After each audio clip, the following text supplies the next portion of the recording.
Okay.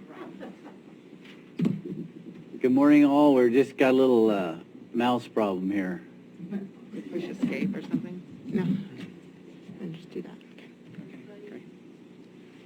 Good morning and welcome to Curry County Board of Commissioners meeting on October 20th. I'd like to call to order and stand please with us for the Pledge of Allegiance. I pledge allegiance to the flag of the United States of America and to the republic for which it stands, one nation, under God, indivisible, with liberty and justice for all. Thank you, folks. Got a good crowd out here this morning. Good to see you all. You left your size and your hatchets outside the door. That's good. We're feeling good about that. So we've called to order. We've said the Pledge of Allegiance, amendment/approval of the agenda. I think there's going to be some stuff going on here. Thank you, Mr. Chair. I've never done this in the 5 years I've been here before, but I completely reorganize, subject to the board's approval, a different direction on the agenda. David Brock-Smith will be calling in at 9:30. He wants to be available for questions on the Rogue-Siskiyou Regional Fire Training Center and be involved in and be able to hear that presentation. We have the Coquille Tribe represented here. They're going to be interested in the salmon value study. Okay. We have Gold Beach Main Street here. They have another meeting today. And so, but I see all the Main Street people here. I had them as a recommendation to the board, presentation, item number D. But I think with them here, I think we could do that now. We've got a half hour, depending on how long public comments are. David Rocksmith, State Rep, left Port Orford quite early this morning. He's going to pull over on the freeway and call in at 9:30 sharp on our 3207 number. Okay. So what I'm going to recommend is a presentation that Treasurer Barnes has, and then let's move, if you got your pencil handy, and this will save some time. It'll take, it hopefully will have the meeting run smoother and really respect the time and schedule of everybody we have a lot of presentations today, as you know. How many public comments do we have? 1, 2, 3, 4, 5. Okay, so why don't we do 4A as Treasurer? 15 minutes. Yeah, so it might work out well. 4A would be Deputy Treasurer Barnes, and then 4B would be the Gold Beach Main Street. So we move E to B. Yes.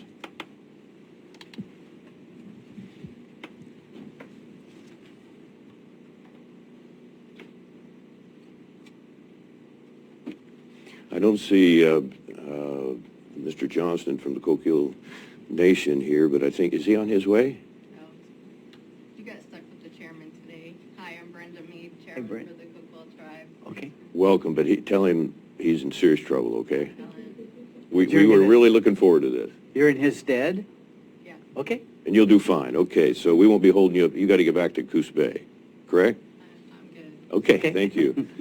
So then we'd have two action items, which is the salmon value study and the Rogue River Siskiyou Fire Training Center. So we just leave presentations, go to actions/discussion?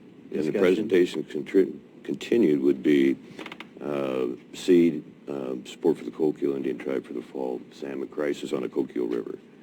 And then juvenile, department update, U.S. Fish and Wildlife on the sea reintroduction. Okay. Fairly easy to follow, I hope, Board. Well, we'll see. Correct it as we Yeah, go if yeah. we need to. We will. Got another one, so that's 6. So let's just go right now to public comments, starting with Mary Rowe, please. Sure. Okay, Chris? Have to get a approval of the agenda. Okay. Amendment/approval of the agenda. I have one more, I'm sorry, Mr. Chair. Okay. On item 5C, Curry County inclusion in the Oregon State growth plan for the public employees' retirement. I want to postpone that till the 3rd. I assume that there's no great rush on that.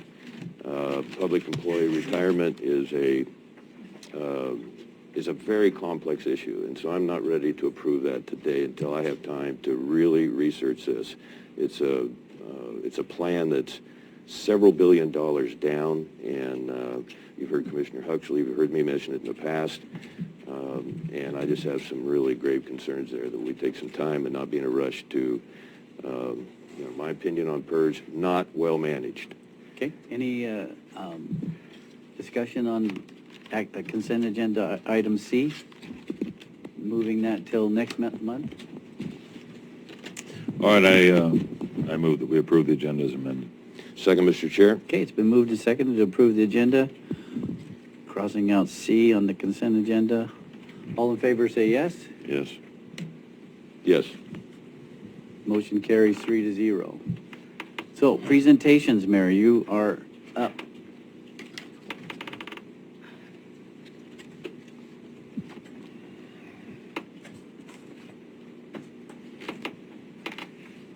You just hand us up, hand Yeah, we can them do that all, for we'll you. pass them around for you. Okay.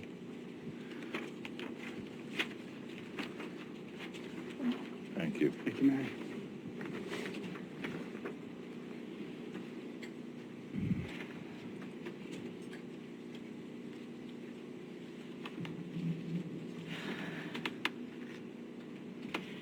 The Americans with Disabilities Act, which became law in 1991, is a federal law designed to protect people who are experiencing disabilities.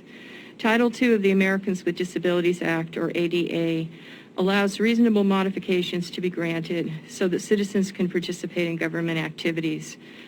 My ADA rights as a citizen have been violated many times by our county government in instances where granted modifications were not complied with.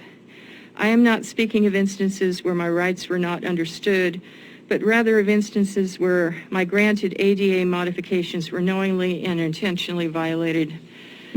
After 2 such instances, followed by a public apology to me, I publicly requested of our County Board of Commissioners that a training of county electeds and staff be scheduled. Our county clerk, Renee Colin, who had received extensive training about 20 years ago, given specifically to county clerks, endorsed my request, telling the commissioners that such a training was overdue and helping to coordinate it. Finally, Human Resources Director Julie Swift arranged for a half-hour virtual training about 6 months later. The cost was about $3,000. It is clear that electeds and staff are in need of much more training. The county government dynamics at the higher level of positions often includes a lack of concern, a surprising amount of ignorance regarding the ADA, and even the use of intentional discrimination as a political strategy by some. I have been exploited by people who worked in this annex, who violated the ADA in order to disenfranchise me and then took credit for my work.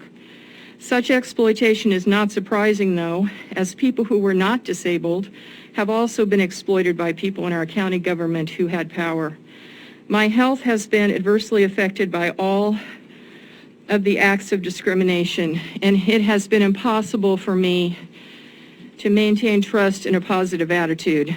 I was going to give some concrete examples of ADA violations, but having been threatened with retaliation, I decided not to do so. A contributing factor to the high rate of discrimination against people experiencing disabilities in Curry County is that people experiencing disabilities have not had any local organization to advocate for us since South Coast Independent Living Services lost its funding about a decade ago. We do not even have a self-help organization or support group, a disabled services advisory committee at Oregon Department of Human Services, Aging and People with Disabilities, no public education, no voice, and thus have lost a tremendous amount of ground in helping Curry County residents to understand the rights of those experiencing disabilities. An example of this lack of awareness in Curry County is that a couple of years ago, when dealing with a Fair Housing Act violation, I looked at the face of the realtor manager and realized that she was genuinely shocked that she, a lifelong Gold Beach resident, had not understood the Fair Housing Act as it pertains to those experiencing disabilities. She had said that it was just easier to terminate a tenancy than to accommodate a disability, and she thought that was legally permissible. After months of investigations, had informed her that it was not. I would appreciate more oversight by County Council Pope of my ADA accommodations that pertain to my participation in the county's housing committee. They are continually violated, and we have had no staff liaison to consistently enforce them. Passing the buck is the continual practice. Lane County government has developed an ADA transition plan. Curry County needs to do likewise, and I gave you a copy of the overview. I want to take a moment to thank John Jesuit, who has gone above and beyond to accommodate my disability. John Jesuit is the epitome of a public servant. And I also want to express appreciation of former District Attorney Dial, adding a copy of the Americans with Disabilities Act and a copy of the Fair Housing Act to our county law library upon my request. Thank you. Thank you. Pamela Weinberger. I say Berger, but Barger, I'm sorry, I apologize. Mr. Chair, was she's coming up real quick? Yep. Didn't we just have an ADA training, and it was about a 30-minute state-sponsored program? I think about 50 employees, and I think that was generated by Council Pope. It was about 2 months ago. I don't know, but... It was in August. August? Oh, I was close. Yeah. But it was very good, very interesting, very, very... Thank you. Art Morning. teach an old dog a new trick. Welcome, Pam. Welcome, and Hi. So I'm Katrina. Pamela Weinberger. I'm the Executive Director for the Brookings Harbor Community Helpers. And this is Katrina Upton. She is on our board, and so she's just coming to stand next to me and support me. She's a very good supporter. You got great support there. I do have great support. So Brookings Harbor Community Helpers, also known as BHCH, so a lot of people call us now, but formerly called Brookings Harbor Food Bank. I'm going to tell you a little bit about why the transition has happened. Our organization has seen much growth and change in the last 18 months.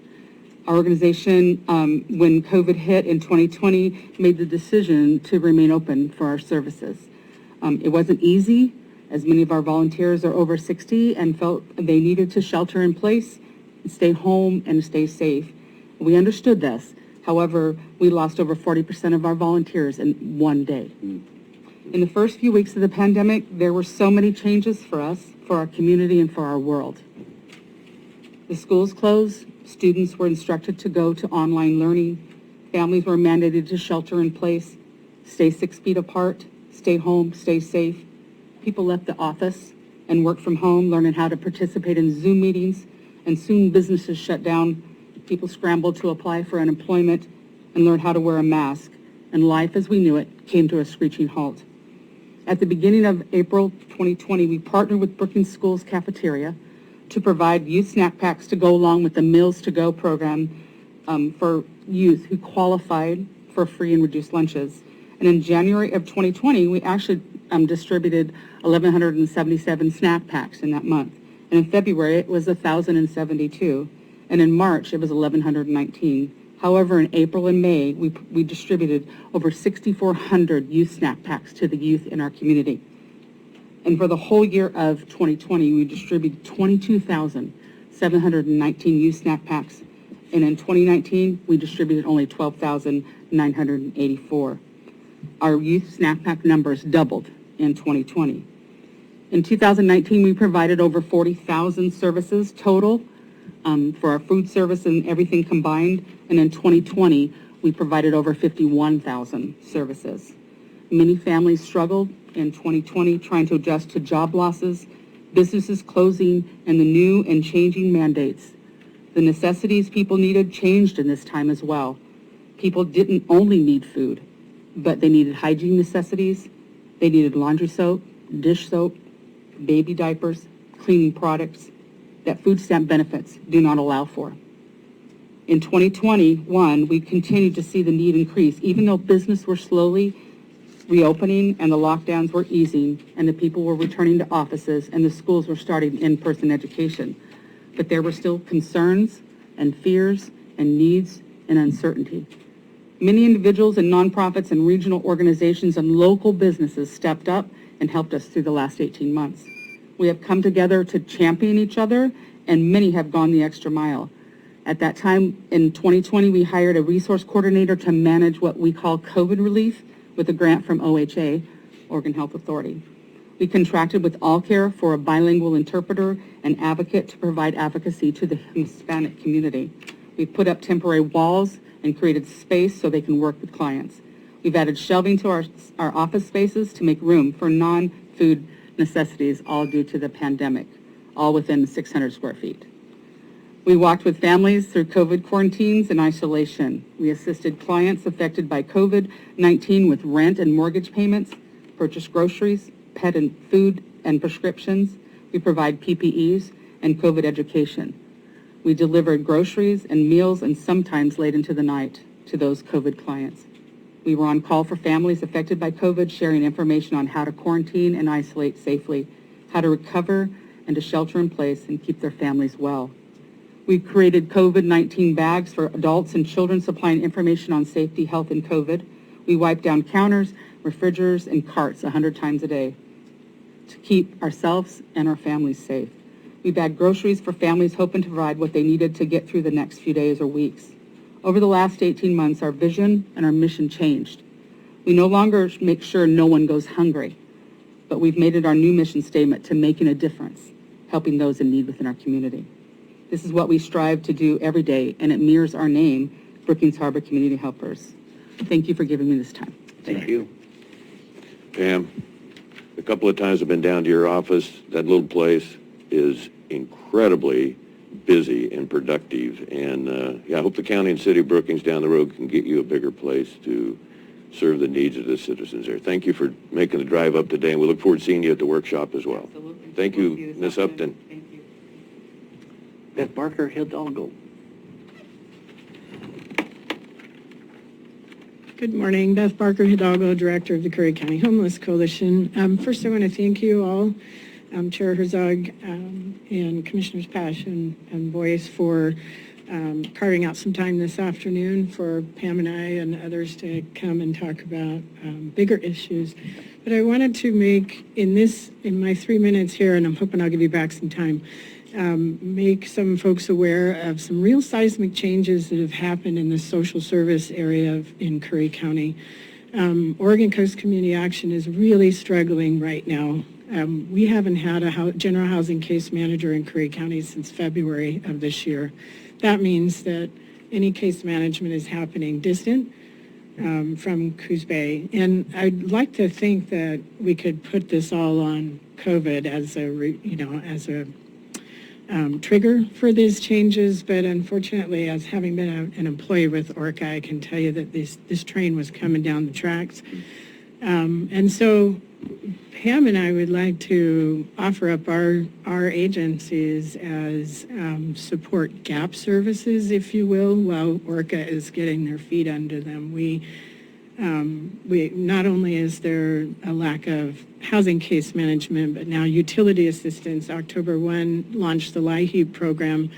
Not really sure how many folks are actually going to be able to take advantage of that in Curry with the lack of staffing to process applications. So I just wanted to make you guys aware that we're also struggling with access to emergency housing vouchers through our housing authority, because they partnered with ORCA to roll out and implement the application assistance program. We're struggling with emergency rental assistance applications in Curry County because there's no agency that's dedicated at this point to do that work. So we're hoping we can step up just in the short term and provide some gap services for our Curry County residents. Okay. Thank you. Beth, Oregon Coast Community Action looks like they're talking like they're going to survive, but the reality is not very likely. Do I have that correct? And well, Wendy's interim right now. I always thought, so we'll see. Time will tell what's going to happen with Oregon Coast Community Action. We're here to support our community members and ORCA in whatever way we can to ensure that maybe they can focus on rebuilding that foundation and structure while we do the emergent work that needs to happen for our community members here. Mr. Chair, the reason I brought that up is because that is the community care organization that represents Curry County. We're not getting represented right now, and that's... Well, and to speak to that, we did, both Brookings Harbor Community Helpers and our organization stepped up, and we are now members of the Continuum of Care, the Rural Oregon Continuum of Care. So that seemed to be a barrier for partnering with us. It's no longer a barrier. Okay. Thank you, Beth.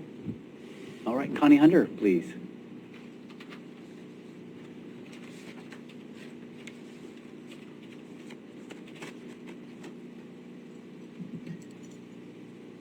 Hi, I'm Connie Hunter, and I'm a proud citizen of South Curry County, and I wanted to talk a little bit about something that I learned about over the weekend, more about. I've known for a long time about cooperative land trust housing, but I learned about Green Building Slam, which was held on Friday, and a speaker, Dylan Lamar, presented what he called blowing the lid off affordable net zero homeownership, and provided an overview on the recently completed C Street Co-op in Lane County.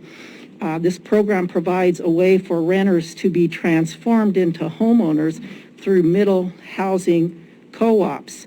Dylan's company is called Culture Inc. and provides architecture, development, and energy consulting services. The Lane County KLCC reported this about the program. The C Street Co-op is the first of its kind in Oregon that allows low-income households a form of home ownership. The co-op features 2 houses with a total of 6 single-bedroom units on a single lot. Each unit is outfitted with a kitchenette and a bathroom. Because Oregon changed their laws to where they're allowing duplex, fourplexes, and this is a version of a sixplex, it makes sense. The project was completed through a partnership with Cultivate Inc. and Square One Villages, which is a nonprofit, and serves as the land trust which owns the property and oversees the project, and funding for construction come from private social investors. Sometimes you'll hear me talk about private social investors as philanthropically minded developers. Sometimes that's the language is just a little different. The project utilized community development block grant funds from the city of Springfield and other subsidies from McKay Family Foundation, Wells Fargo, the Collins Foundation, and Meyer Memorial Trust. Both the use of a community land trust and the stretching of subsidies is what makes the project unique. Also, the model program provides home ownership at 60% AMI. I'll get more information to you about this unique program. Okay. Thank you. Thank you. Thanks, Connie. David Barnes, did you want to talk about the salmon value study now or later? Later, okay. Mr. Cecil.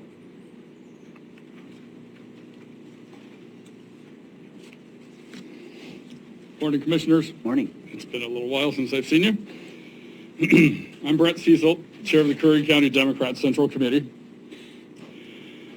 At your last meeting, my friend Gordon Clay stated that he was giving his last report on COVID-19. Although my attendance here is a direct threat to my life and my health, I intend to keep anyone paying attention to this meeting informed of the state of COVID-19 in Curry County. I'm pleased to report that since the beginning of October, the number of new cases has reduced significantly. But during this time, Curry County has endured another 72 new cases and 7 additional deaths, and today's only the 20th of the month. I want to recognize Mr. Boyce's commentary that was published in the October 6th edition of the Port Orford News. Good on you, Mr. Boyce. I wholeheartedly agree with your published words and your obvious use of masking in this very chamber. You openly display your desire to set an example. I do, however, find your obvious omission to recommend vaccination is very short-sighted. Along with your commentary, Mr. Boyce, our State House Representative David Brock Smith also wrote a commentary deriding the vaccines and their use. Along with Nancy Sue Rose, in the last BOC meeting, our representative, she and our representative both boasted that natural immunity was the best thing. I might be inclined to agree with them, but for the fact that one must suffer through a complete COVID-19 infection, coupled with the fact that you may require hospitalization, as well as running the risk of death to attain said immunity. I don't know about any of you, but I'm not willing to roll the dice on that mess.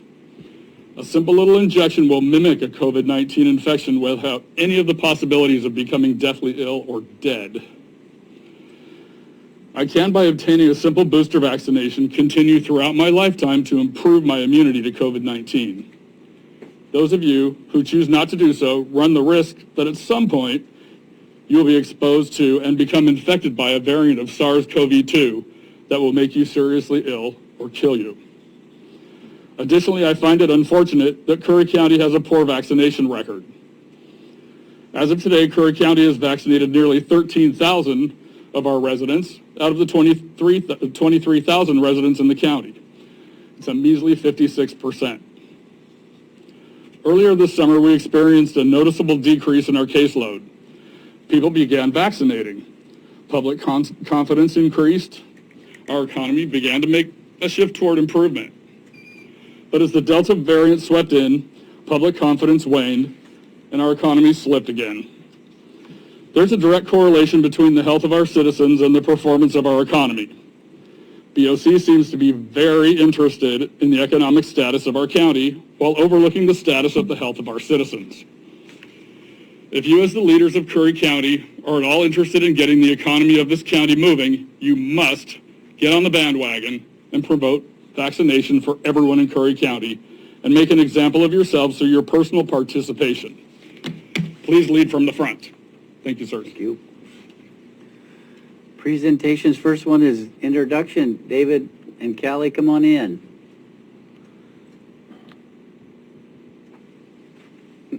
Hi. Morning, David Barnes. I'm the County Treasurer. I'm here today. I have the pleasure of introducing you to Callie Cochran, who is our new Deputy County Treasurer. Callie comes to us from the state of Utah.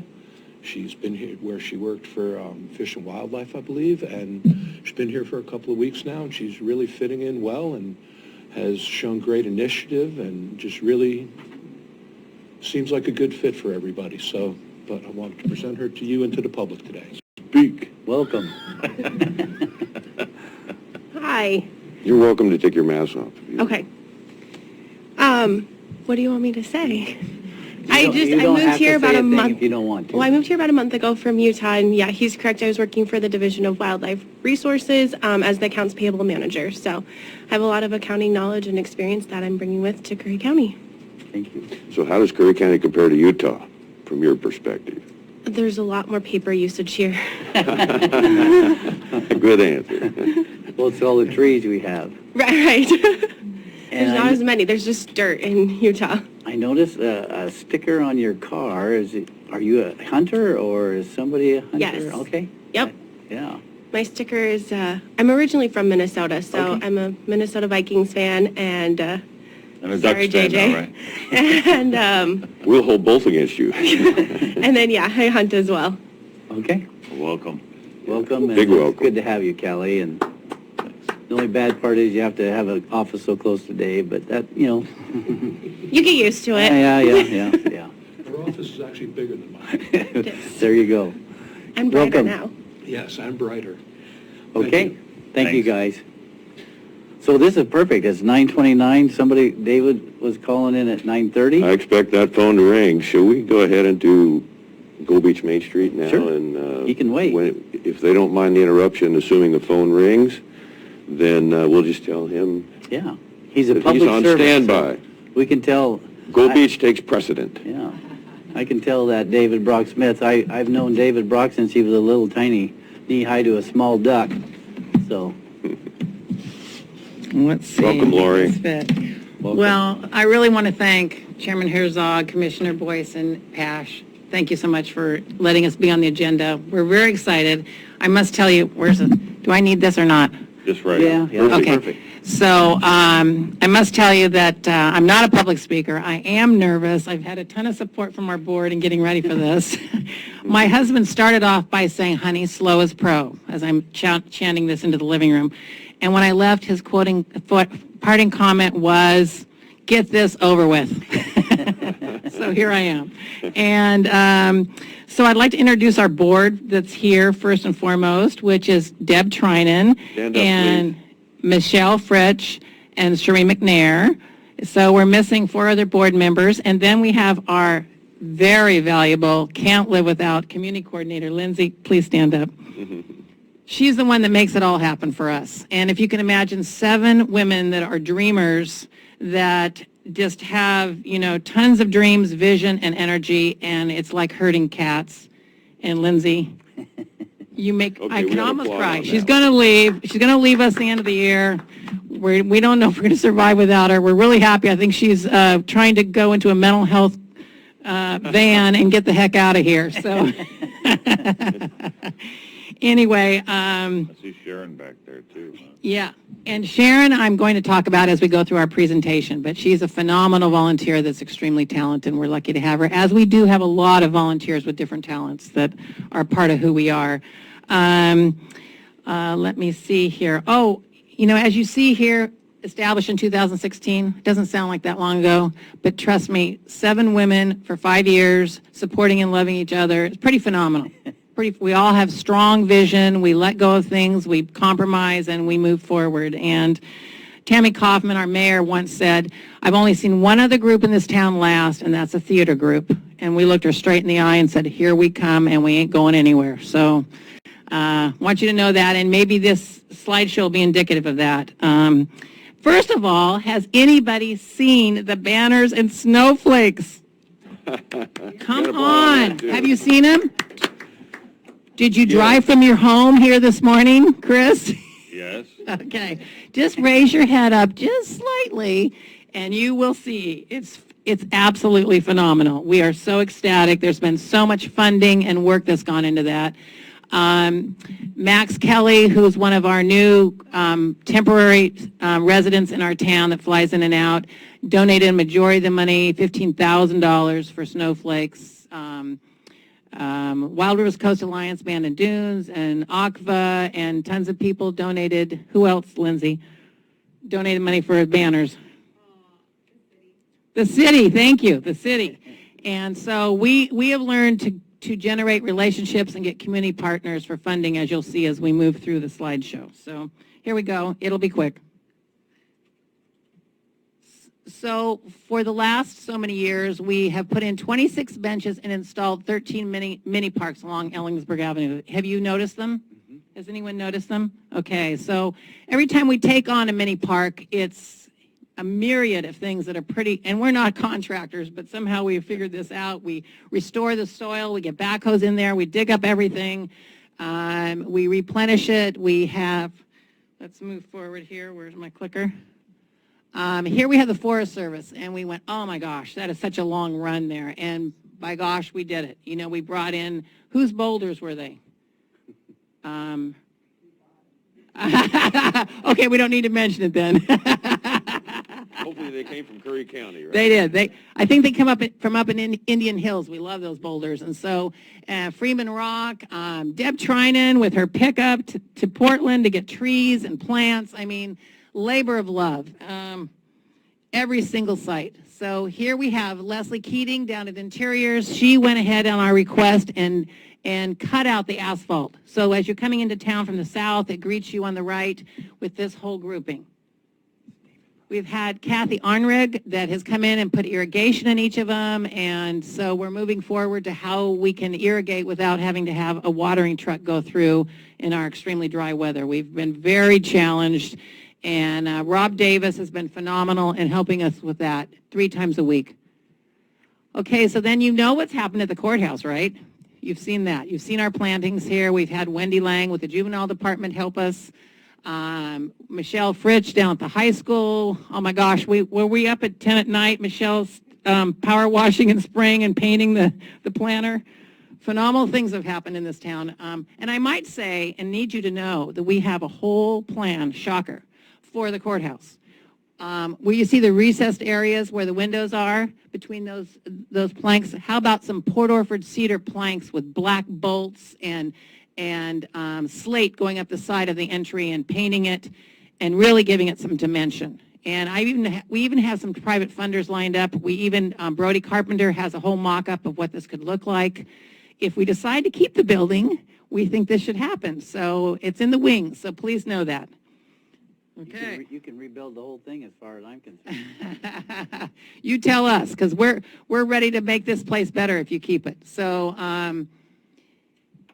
another thing we've done, other than mini parks, is very proud of our Santa stockings. And here you see some of our volunteers. There's Sharon right there. She also led the art contest that we did for children.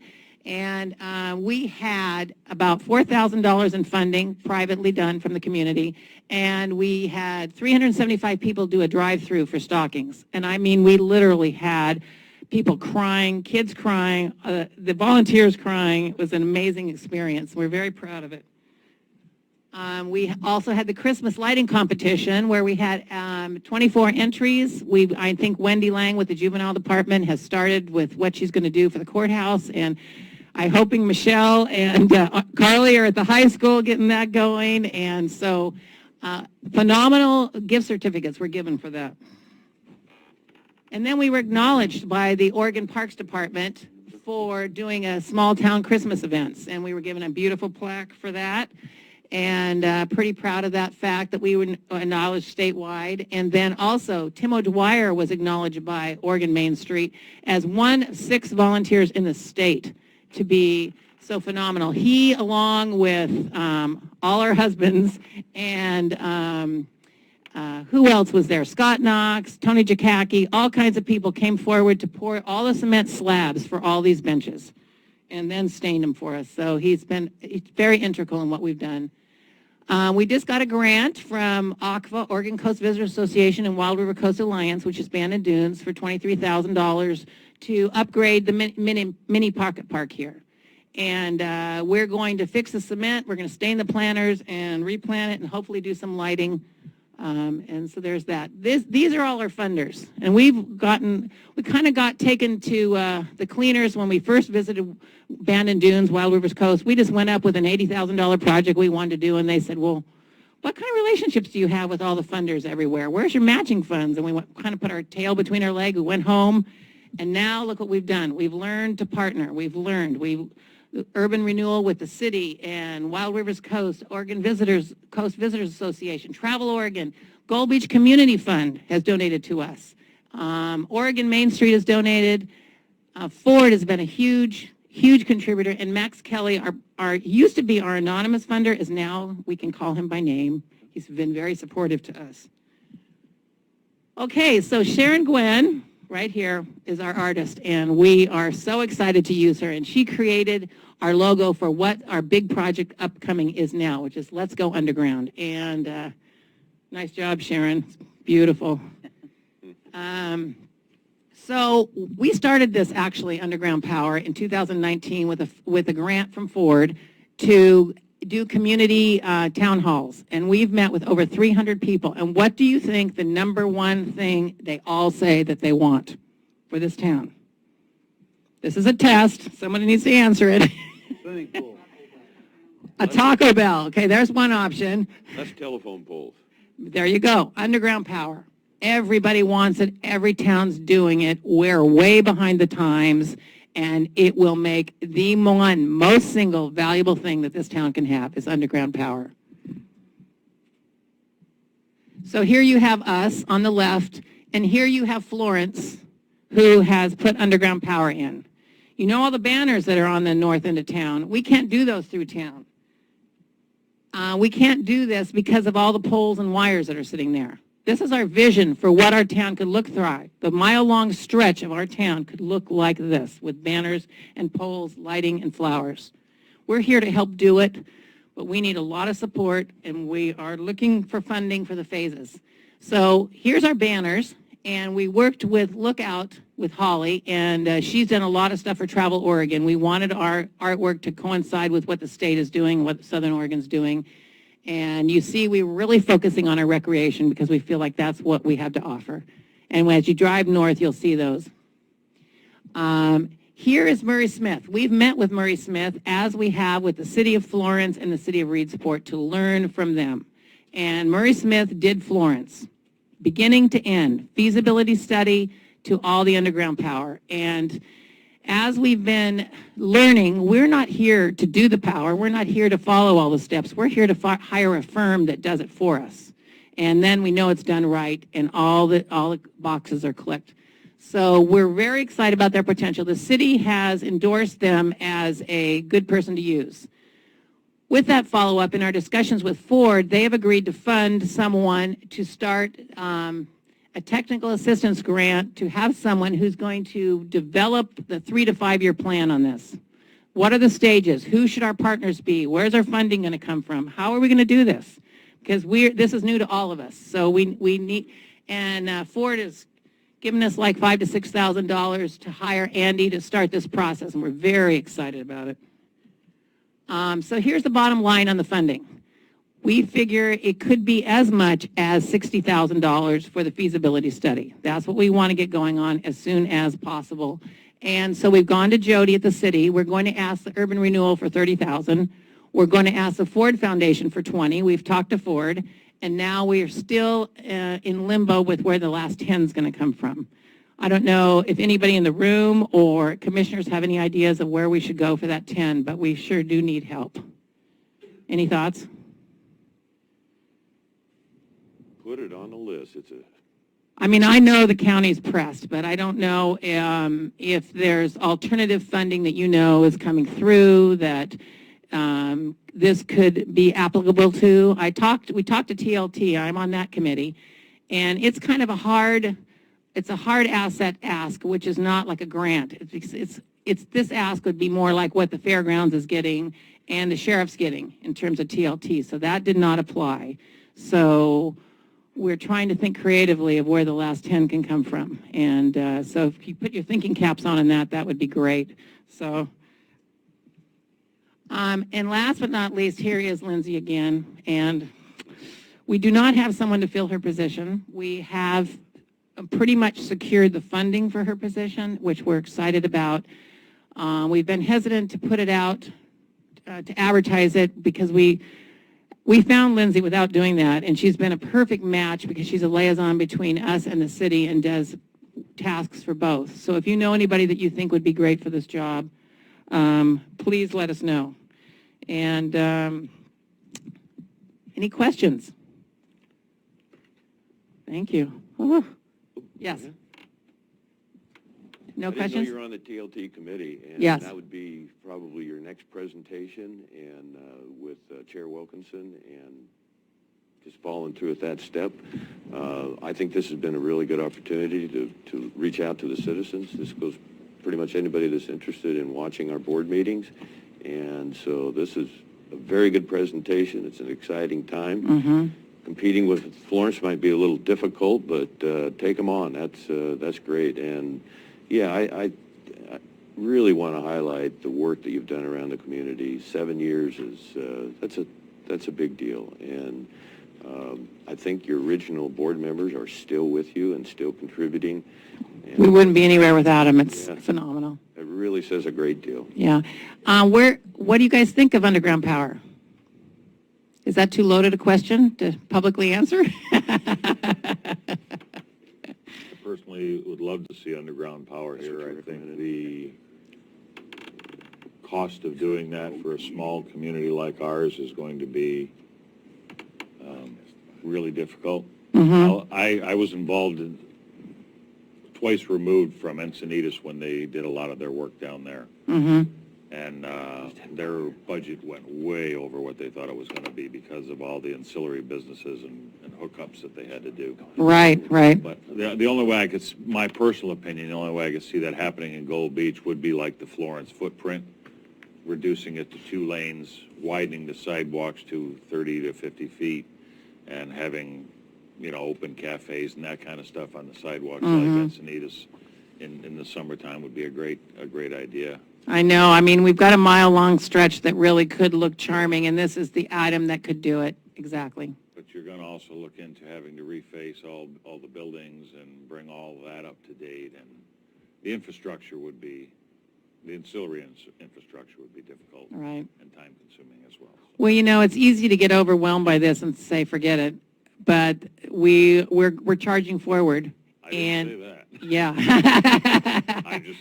I get it. Maybe this job's going to cost $11 million. I mean, I think more than that. Okay. And so we don't know, and that's why we want the feasibility study done. When we have that answer, then we'll take another look and see, but not to initiate this and have a greater vision for our community, because it does matter in the dollars. It matters who vacations here. It matters who lives here. It matters who would move here. We'll let you guys work on housing, and we'll go ahead and get the underground power done. Well, I think for local business, it would be wonderful because people would then stop. Exactly. Slow down and stop. Yeah. There's a lot of controversy over traffic calming, even though, like you're saying, if we even gave it a 2-year try, which ODOT will do, they will repave us for 2 years. If we don't like it, they'll restripe it the other way. So that's an opportunity that we think is pretty valuable that we could go with. And with that said, Commissioner Pash, then people could park and get into businesses, which would be pretty exciting. So, but we're really hoping for your support on this, and please think creatively of how we might get our last 10,000, and so we can get the ball rolling here. Murray Smith, the engineers, are ready and waiting. So, thank you very much. Real quick before you leave, have you know, I'm going to give you an invitation to come and speak to the board at Coquille Electric since I'm on that board. Oh, great. So, I mean, you talk about a feasibility study. Nobody's going to do that other than Coquille Electric, right? I mean, so. I know we need education and help with how we interface with them, and you know what their role would be, and yes, we need a lot of help on that, John. That would be great. Well, the assessor is the president of the board, and so you know we're all Jim. we're all just Curry County citizens. There's a few Coos County, but you know let's get together and talk, and we'll get you on the agenda to come and. Can I do this presentation? Sure. Okay. Do you think it'd be appropriate, or should I? Absolutely. Well, I mean, if we're talking underground power, we got to start with Coquille Electric. I love that. I didn't realize you're on the board. That's great. So, yeah. Anyway, I really don't see a need for a feasibility study. Coquille Electric is going to tell you what how much it would cost and what we need to do. So anyway. Okay. Well, maybe that's an interesting point. Let's get a meeting right away. Okay. Thank you very much. Yeah. Yeah. I wouldn't rule out TLT or ARP money. We just need to bring it before the right committees and then before the board. And ALT? TLT, I think. TLT. American Rescue Plan money, and that's that's got some high qualifications for infrastructure. This initially certainly seemed like it would qualify for that. So I don't know. I wouldn't rule anything out. Right. Right. If you want a support letter, we could offer that from the Sure. board at least to begin with. Okay. Well, that's great. Thank you. Thank you very much, Court. And John, we'd love to do ASAP with Coos Curry. So do you know when their next board meeting is? I do. It's next Wednesday. I don't know if I can get you on that one, but let's talk prior to there. Okay. And, all right. Yeah, so great. Thank you very much. This was great. Thank you. And I think you're a natural at this. Well, thank you. My husband thanks you, too, because I haven't been very nice at home. Way to go. Way to go. Okay. Mr. Chair, we have State Representative David Brock-Smith on the phone. Our original number did not work for some reason. JJ's done all he can. Eric's done all he can. We just need to put your phone up to a microphone if we may. Eric, I'm sure you got a solution here. Yeah. Is your volume up here? Yeah, I think so.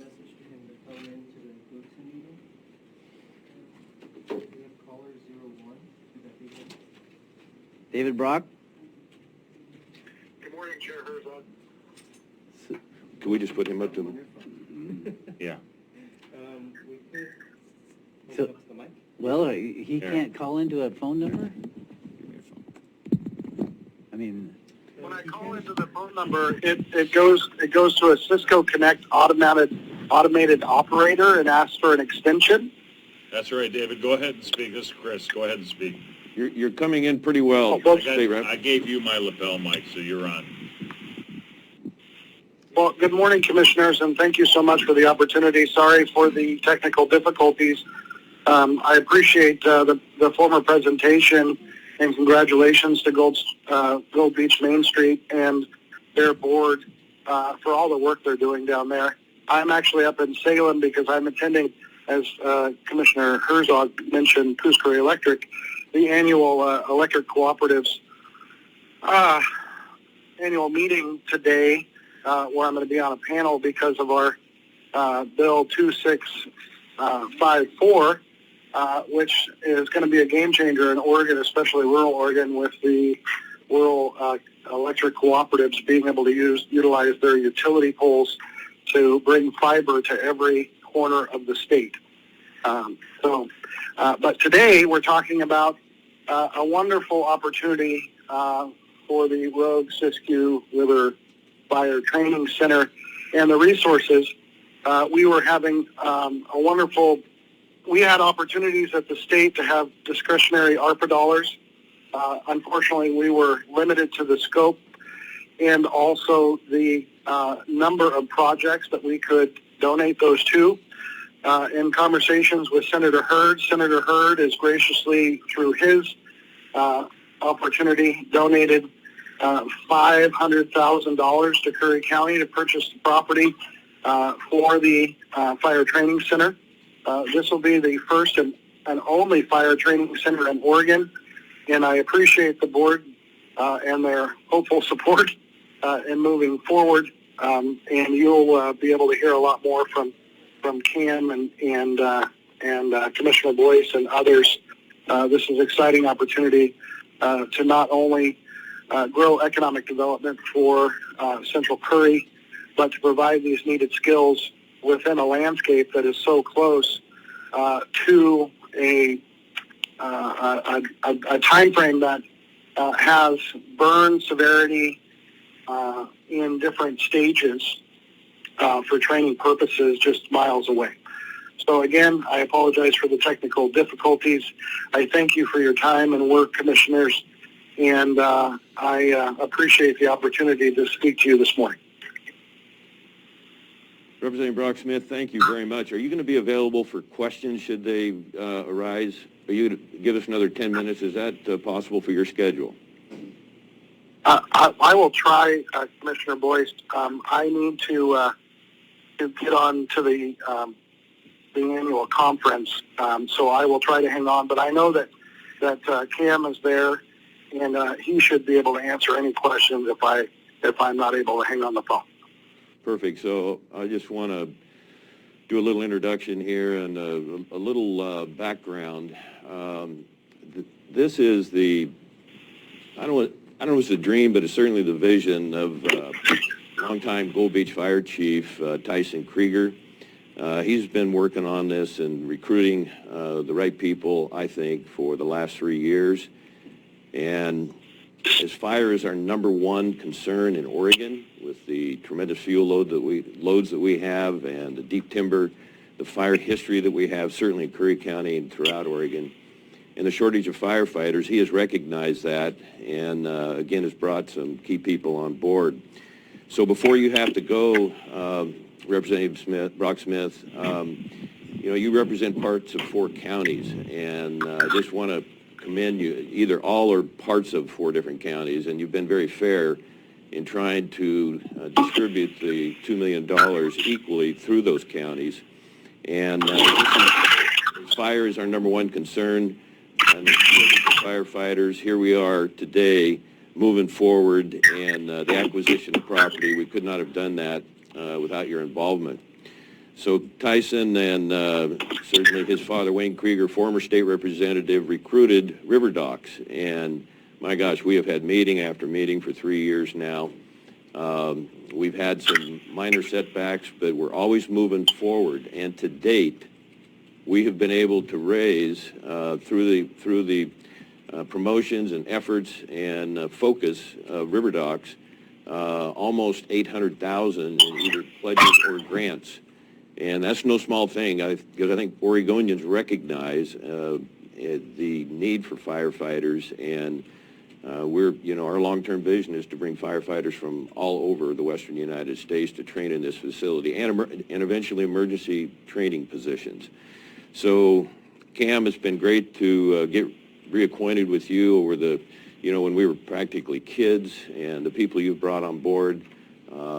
Just cannot thank you enough. You always seem to have the wise and prudent answers when we've ran into little snags.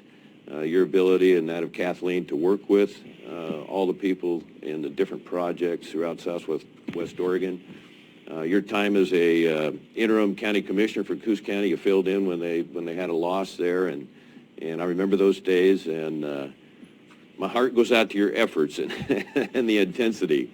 We're just really glad to have you here today. Thanks for making the drive from what we call East Coquille, and I think we have Kathleen on the Zoom.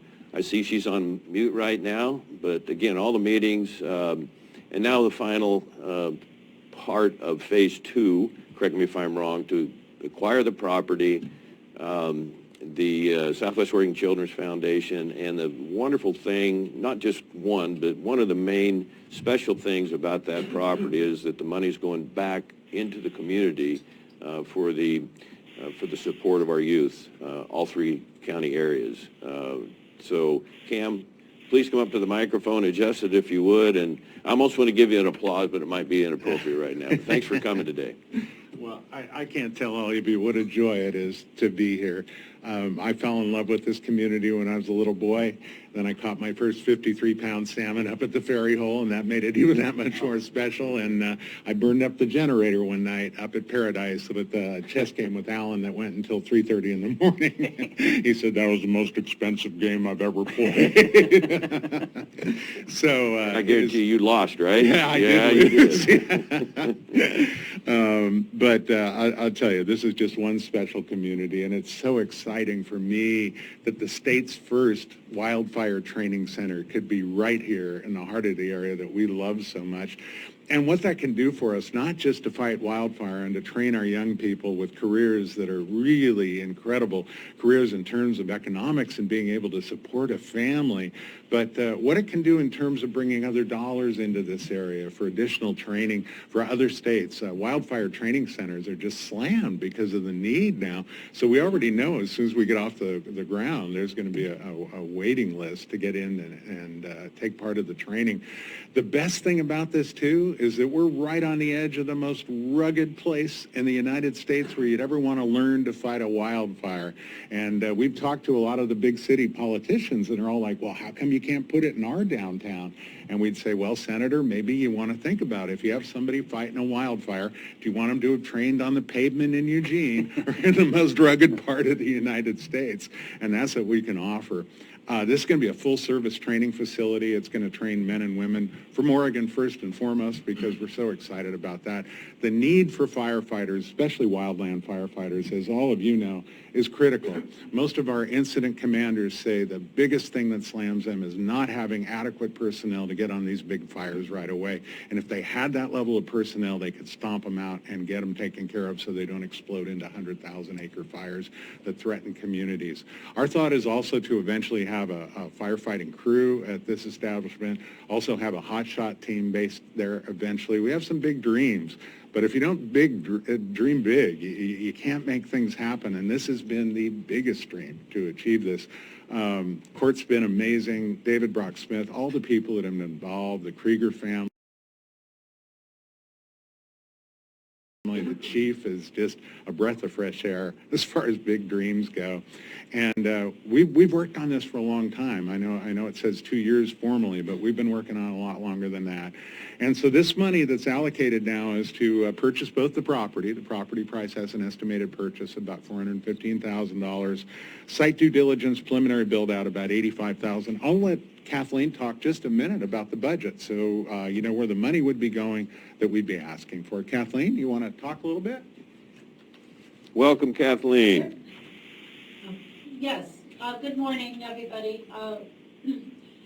My name's Kathleen Martin, and I'm with River Docks, and in that capacity, I've been working on the Rogue Fire Training Center project for about 3 years, and managing a budget that luckily has continued to grow to meet our needs.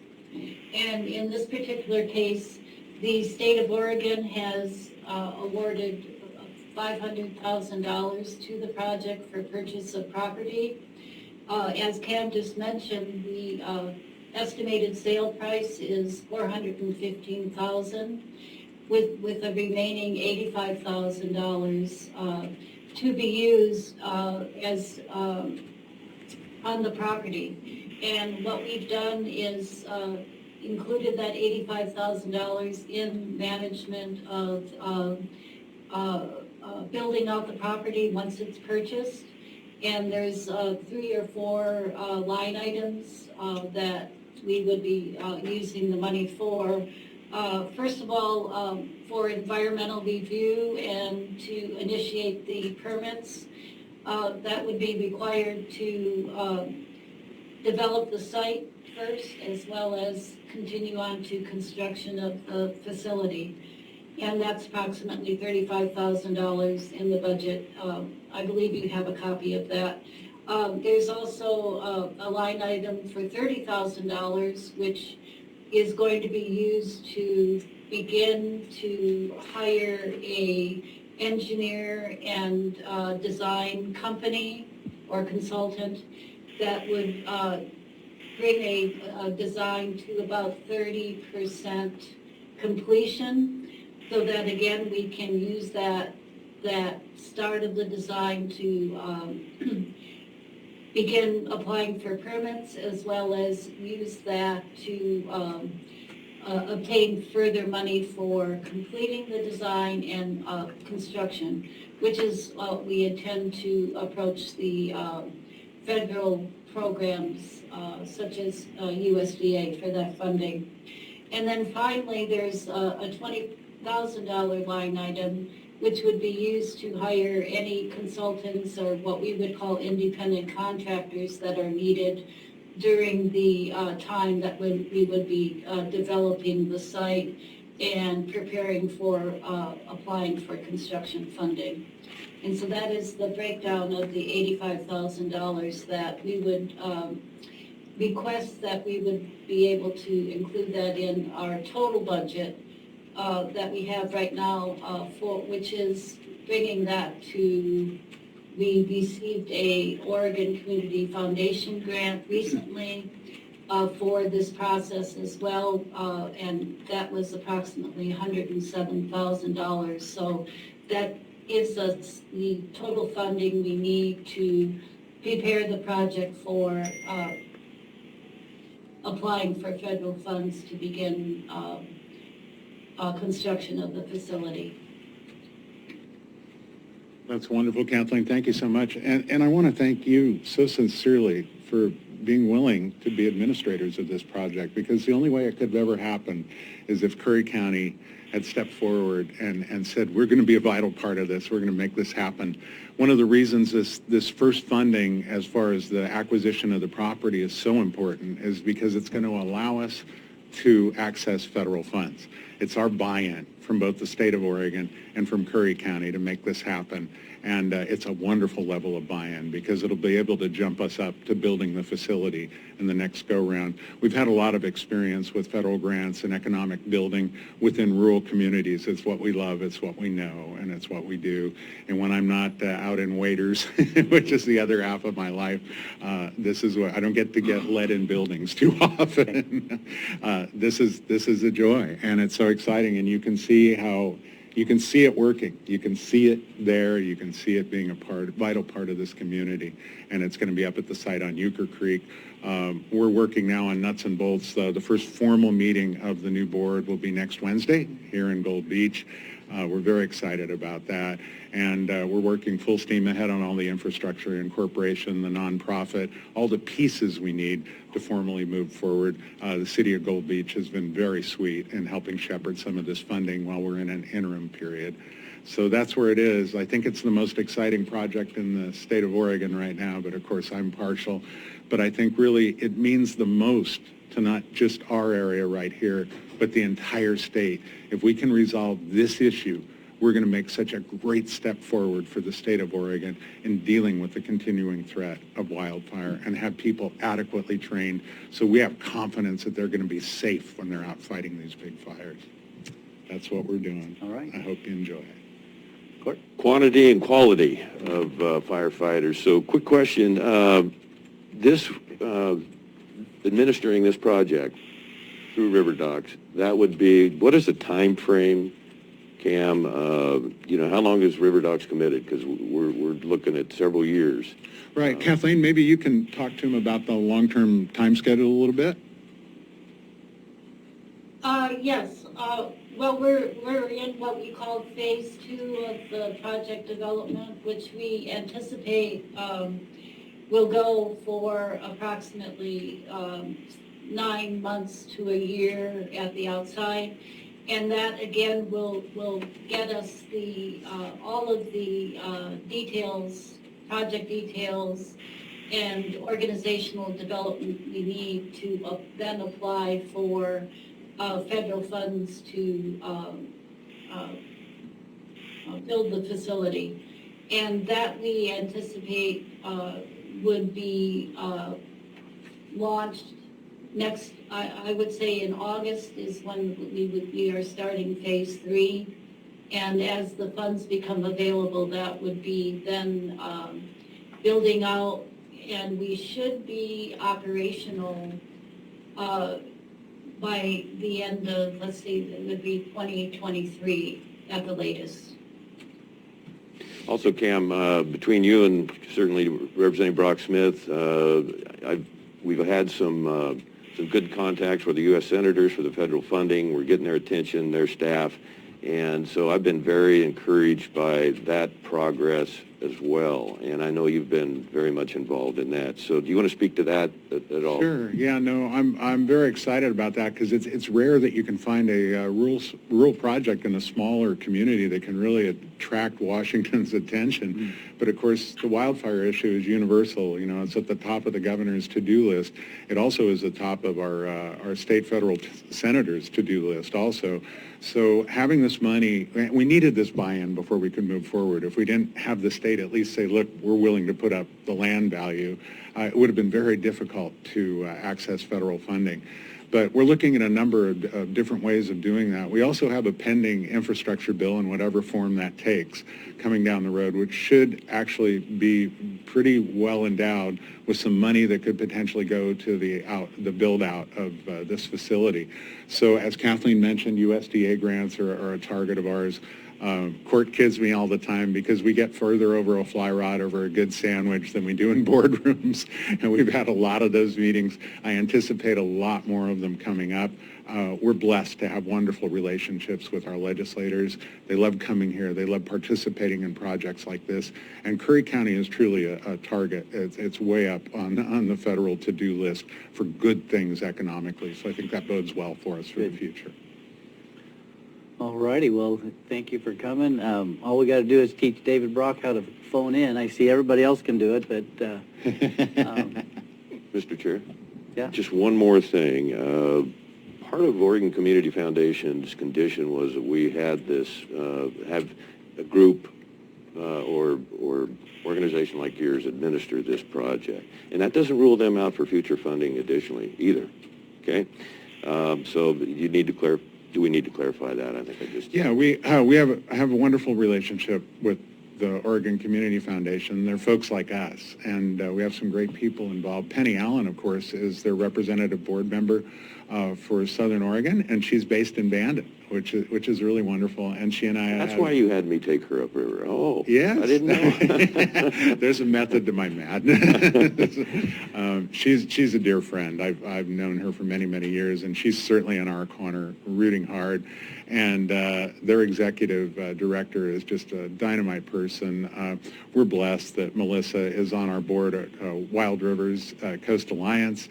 There's some really good sort of hometown contacts here with OCF, and they realize this is a first major step. It was so great of them to jump in this way, and it does not preclude them in any way from being a bigger part when we move into the portion of building the construction funding.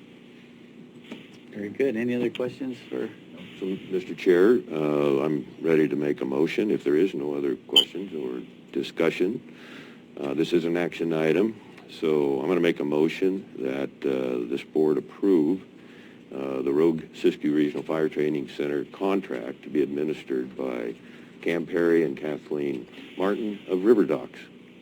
Subject to council's, anything that might come up that the council, he's already reviewed some of this, but I want to make sure he has the opportunity to have the the final say in general direction. Sure. That's too long a motion, but I think it clarifies everything. Yep. Got a motion, do I hear a second? I'll second. Okay, it's been moved and seconded. Any other discussion? Hearing none, all in favor say yes.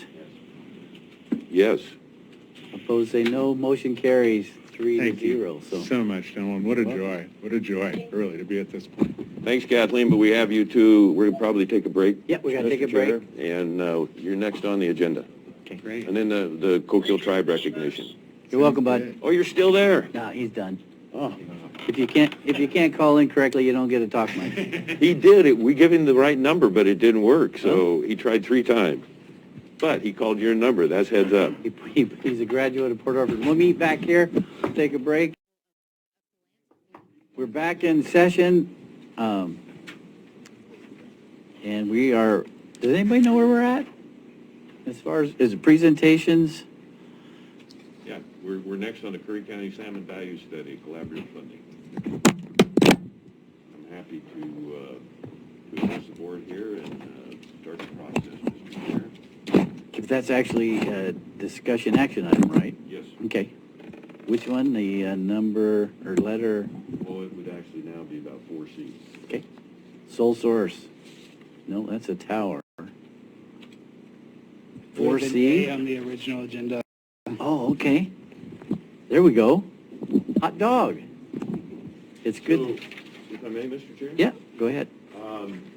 We've been doing a lot of sediment study work with river docks, and that goes from the original 400. Thank you, Eric. We've been doing a lot of sediment study and the sediment study work in the Rogue River estuary. River Docks has brought some phenomenal people from around the country to look at the Rogue Basin and determine what we can do to recover our salmon and steelhead populations. That has involved Steve Byerland, Cam Perry, and I'm going to ask Cam to give the board some of a quick rundown on the people that, one guy all the way from Louisiana was noted as one of the top scientists and engineers in the country.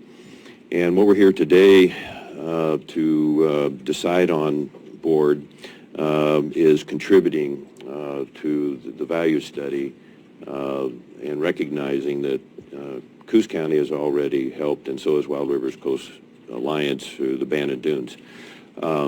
So we started and wound up Steve Byerland some time ago. The board was unanimous on that. Then Commissioner Gold, Commissioner Pash, and myself.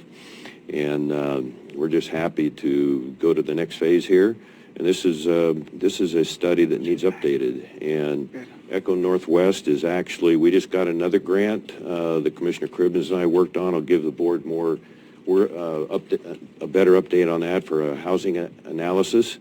And so I'm very excited about that, but just focusing today with Echo Northwest and the study they did in 2009 and how this board might be able to contribute and move forward to do our part. You see in my notes we're also we'll be working, I should say, Cam and I will probably have to travel to Jackson and Josephine counties to work with their commissioners as well, because it greatly impacts their counties and their citizens and their resource, needless to say, through the Rogue River. So without any further discussion from me or comments, Cam, you have the microphone again. Can I defer to our resident Rogue River salmon expert? Sure. For a minute, because I'd love to. I didn't know he was going to be here, and I'd much rather have him talk a little bit. You talk about salmon and steelhead, do you think he's going to stay in his office? No. I'm just thrilled he's here. Welcome, Steve Byerland, the Curry County Rogue River Salmon and Trout Recovery Coordinator. That's quite a title, huh? I haven't figured out what it all is yet. Just the microphones there. We try and stay on top of what's going on with the salmon and steelhead things and actions and whatnot. There is really an active world, when it comes to that. One of the things that I'm not sure that the public knows, or maybe the commissioners are not fully aware of, but Governor Brown requested disaster relief for salmon from the federal government. Now, I don't know where that's at right now, but nevertheless, I think it plays a big part into it. The Rogue River supplies 50% of all salmon produced in the state of Oregon. Oh. And so when you're talking about salmon recovery money, maybe you should talk about the road too, and I'm afraid that what happens is that if comments aren't made or the county commissioners of different counties don't step out and maybe get David Brock Smith and other legislators involved, which they would be excitedly, I believe, is to money that comes to the state generally stays in the Willamette Valley or upper, she's got a Portland first agenda, and so we need to make sure that we are putting a request out for those funds and maybe designing a plan to address how to move forward, and the salmon study is part of that, Coming to the commission asking for money for the salmon study, I think is good, I'm all for that, but I would rather, kind of alter a little bit and think a little broader, and where we maybe get a line item with the county for maybe $15,000 that for salmon projects or salmon recovery, and then each project that comes up, like the salmon study, then comes to the commissioners, and then the commissioners can approve each thing, but that pot of money is there. Now, if that pot of money is there and we've got the disaster relief, I believe the commissioners could ask the state for money to pay that fund back, from doing this, doing the salmon study or anything else that has to do with it, but there's just an awful lot out there that we can address, with the other counties, and I know all the counties have financial problems, putting things together, but that money would stay within the county unless you approved it, and so say you set aside $15,000 in the budget and then you were going to give $10,000 to the salmon study, then that would give us, the salmon study, what it's going to do is going to give us an idea of the value of salmon, and salmon are considered to be salmon or spring chinook, fall chinook, coho, and steelhead. And the study that was done in 2007 by Econ Northwest that we would build off, it cost us a lot less money because they've already done a lot of the study, would be upgraded to today's money. And I believe in 2007 the dollars, and it kind of changes because the less salmon there is, the more valuable they are, And so I would say that when this study was done in 2007, the value of a salmon, which again was a fall chinook, spring chinook, coho, or steelhead, was $1,800 per fish, And now I believe, even with just the increase in what a dollar's worth today as compared to what it was in 2007, it's around $2,300 a fish, and it may even be higher than that. But when you start talking about disaster recovery and disaster relief for salmon, it's a good idea to know how much they're worth, and so what kind of value was that to the county or the state? This county is fortunate enough to have a year-round fishery where you were looking at steelhead and looking at spring chinook and fall chinook, and I think the winter steelhead are very important because there's not much else going on, and so at that time of year, which runs from December to March, But I know I'm missing some stuff. I have sent you each a thought of a letter for the ODF&W Commission because they're trying to, I won't say the commission is trying to, but the antis are trying to stop winter steelhead wild fish from being harvested. And we just completed a conservation plan, and the members of that plan voted for to continue wild fish harvest. ODF&W says there's no problem with harvest as far as biological. The reduction in harvest is social, and we have, I believe, 7 commissioners on the Fish and Wildlife Commission. Only 2 of them hold fishing or hunting licenses, and so we're fighting against a stacked deck, and but anyhow, I've sent a copy of letter that you might send in the next couple of days if you can, and you might want to rewrite it or, look at it or whatever, but just asking them to continue to allow wild fish harvest in Southern Oregon, And with that, I'll let Cam jump in there. And I don't know if you probably haven't seen this, but this is the copy of the 2007 Eco Northwest study. And Eco Northwest is the kind of the guiding light when it comes to a lot of these natural resource things. They did the study on, what removing the 7 Columbia River dams would be, and so they're very, very highly thought of, and very nice to work with. Steve, before you leave, we played phone tag this week and didn't get to speak, so if I'm hearing you correctly, you're in favor of a salmon value study. I think we got to have the base, to work from, and because that one you have in your hand is older and okay. Yeah, this is an upgrade to this and then expanded a little bit, Okay. and what we had asked for in the study that spring Chinook is worth way more than a fall Chinook, or steelhead, and so we wanted it broke down to what the valuations for the different fish were.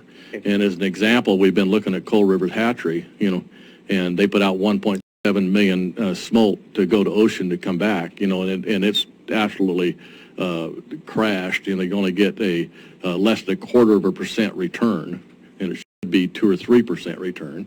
And that hatchery needs to be rebuilt. But at what cost is that, when we're not getting 20,000 fish back to the hatchery at, $2,300 or more, and they're spring Chinook, so probably even more than that, And thing about spring Chinook is it took me years to really absorb this, but I always thought, fishing at Brookings and, in the ocean along here and whatnot, the fish we were catching in the ocean were fall Chinook. I was wrong.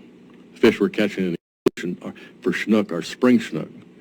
And most of the streams in Oregon, there's only a couple of them where the fish are called south migrating, where they go into Northern California and Oregon and stay here and rear in the ocean. All the others go to Alaska. Well, when sports and commercial fishing is going on, those fish haven't come back from Alaska. Okay. And so the rogue spring Chinook and even the umpqua, are highly important to the ocean fishery and harvest in the state of Oregon, not inland, but also in the ocean. And before the dam was built, there were 60,000 Rogue River spring Chinook caught in the ocean annually. And that's a huge number. I mean, unbelievable number if we could get that back. Okay. Court? Thank you. Steve, you mentioned the commissioner's support for, continued hatchery harvest. And that's what the whole ODF&W board meeting was about Friday. And I was able to testify, Mr. Chair. So was Coos County Commissioner Bob Main, State Representative Brock Smith, of course, testified, Boomer Wright, State Rep, and Senator Jeff Golden from Jackson County. When you have the Native Fish Society start talking about removing hatcheries, that's one of the things that has really bothered Jackson County commissioners for the last 3 years. So none of them testified, but I think they're aware. And also in working with Oregon Anglers Alliance, you don't know yet, but you've been volunteered to help us put together a letter to bring to the board that supports both projects. So if you haven't already heard from Leonard Krug, you will, because he sent that to me Saturday, I think it was. Oh, yes. Okay, thank you for that update. Very helpful. Cam, thank you, Mr. Chair. Oh, thank you so much. I have a couple of fish heroes in the state of Oregon. One of them's Frank Moore. The other one is this gentleman. So I'm so fish heroes. He was here this morning. As Steve said so well, the dollars that are illustrated by salmon, it's hard for us to illustrate what we do down here for the rest of the state in terms of economic value. And when you start to figure out what our salmon do, those are stand up and salute numbers. Those are the things that get us into the higher level meetings and to be able to talk to the governor's staff and be able to talk to Senate committees. And because, people from outside, especially even at the federal level, they think everybody in Oregon wears a plaid shirt and spends his time in the woods, and we don't all. And that's especially true in our legislature. We like to, but most of our legislature is from the pavement. So it's very hard for them to grasp a rural resource economy like we have. So if we can produce current numbers of what these salmon really are worth, that's what makes the difference sometimes. You see, the fish, like to all of us, it speaks to our souls. It's in our heart. It's part of who we are. It's like the American native population, same sort of thing. And But when you get to that next level and you're talking salmon, when you can say, these are the dollars that these fish represent for the state of Oregon, all of a sudden it's like you see them sit back in their chairs and go, seriously? And we go, yes. That's why this is so great. As Steve said, Echo Northwest is truly the national leader in resource economics. I mean, they're wonderful. This first study they did was incredibly well vetted, because whenever a salmon study comes out, people kind of look at it a little bit askew and go, well, is this really true? Does this really mean what it says? Well, they've been so well vetted. They've done such a great job. We looked at other ways to possibly do this over the years. And Jim Seeley, of course, was quite a leader from Mike Kaiser's team, you know, with that wonderful foundation. And when we were looking at that, we were looking in terms of potentially having to spend $260,000 or more to be able to get the same sort of study results.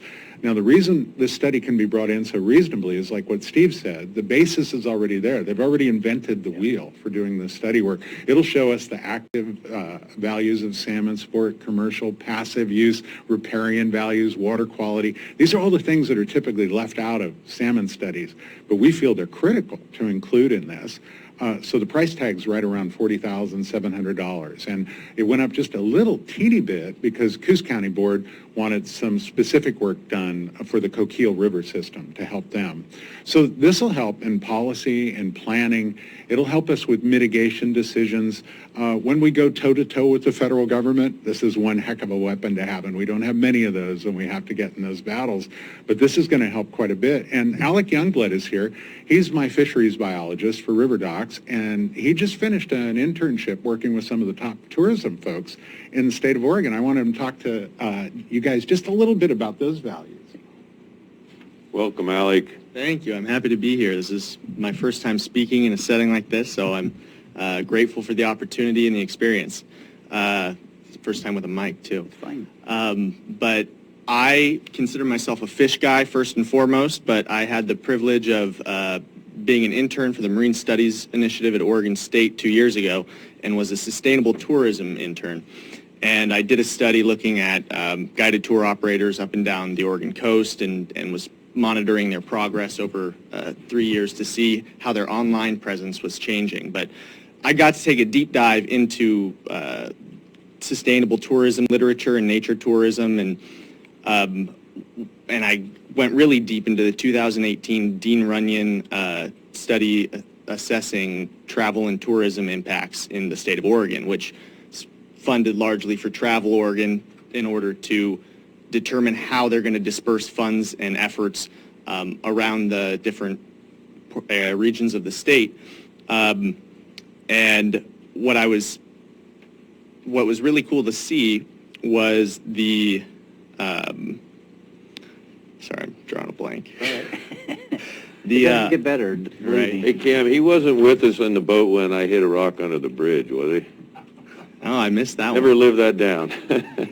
Just so you guys know, you know, this guy's amazing in 2 inches of water. Oh, I know. Don't put him in 60 feet of water. Mrs. McNair's true. I did it. Is she still here?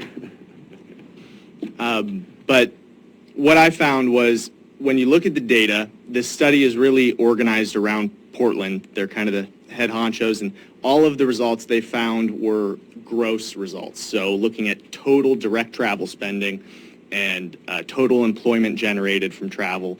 And what they don't do, which I did, was throw in population metrics and look at a per capita basis. And when you're looking at just the gross values, you see Multnomah County up here, and then Lane County, and then Jackson County, and then you start getting to these coastal counties. But when you look at a per capita basis for total spending per person in the actual community and amount of jobs it creates in the community, it just reverses, and it goes Clatsop County, and then Tillamook, and then Coos, and then Curry, and then Multnomah's all the way down at the end with like 2%, 1.5% employment generated. You look at Clatsop, it's 16%. Curry County, I think, is closer to 9% or something like that. But what it really goes to show is how important tourism is to coastal communities. And it's such a sector that feeds the rest of the community. So when somebody wants to experience nature tourism, go see the pristineness of the Pacific Northwest and try catching a salmon, and they go with the family. They have to stay somewhere. They got to eat every day. They want to go whale watching or charter fishing, or it really just reinvests in the community. And if you really want to build sustainable communities on the coast, all of the most, I thought it was really, I loved watching the Main Street presentation, because that reinvestment into the coast, it just builds these really vibrant communities. And in order to maintain that as an objective and a route of growth for the community, we really got to know what's going on with salmon and their value to the community. And so that's where it comes back to this study and how important it will be to actually update those numbers and assessing salmon values and what that can do in terms of kind of prioritizing the direction of the community and garnering that aim. So, thank you. Very good. Great job, Betty. Thank you. Very good. I'm so thrilled to have this young man. He's one of the finest fisheries biologists I've ever had the opportunity to work with in the last 40 years, and I have high hopes for him to one day kind of become me. Not that that's a great thing, but at least in the company terms, because I think You're not going to retire yet, pal. he'll do a tremendous job. Tremendous job. Kathleen, are you on? Did you want to go over the budget really quickly for the gentleman? I can do that. Let's see. You mean the entire budget for the project? Yeah, Yeah, if you could just run it through real quickly, that'd be great. Yes, so roughly, the total budget, as Cam mentioned, was about $40,000. And of that, Echo Northwest, as managers of the study and really having the technical formulas and protocols to put in the data that we collect or that is available, they would be receiving approximately $35,000 of the total budget. River Docks is involved in it from a very focused point of view. We would be the on-the-ground researchers. We would be talking to, for example, tribes that have interest, businesses within the Grove watershed, other types of government officials, agencies, stakeholders that have interest in being sure that the salmon survive and are a part of the coastal economy. And so that basically is the budget. There'll be a written report that Echo Northwest produces. They're going to hold at least one public meeting to present their findings, and the rest will be distributed, and then the report will be distributed to everyone who participates. And again, with the idea that the information that is in this report is valuable to across a number of entities in terms of going for additional funding and going for support to for projects such as restoration to salmon habitat, funding of businesses that are related to the salmon tourism industry. And so that is the project and that is the budget. Cam did mention, that there is a small amount, I think it's about $2,500, $2,000 in the budget that would go toward applying the values that we determine or are determined for the rogue salmon to the Coquille River.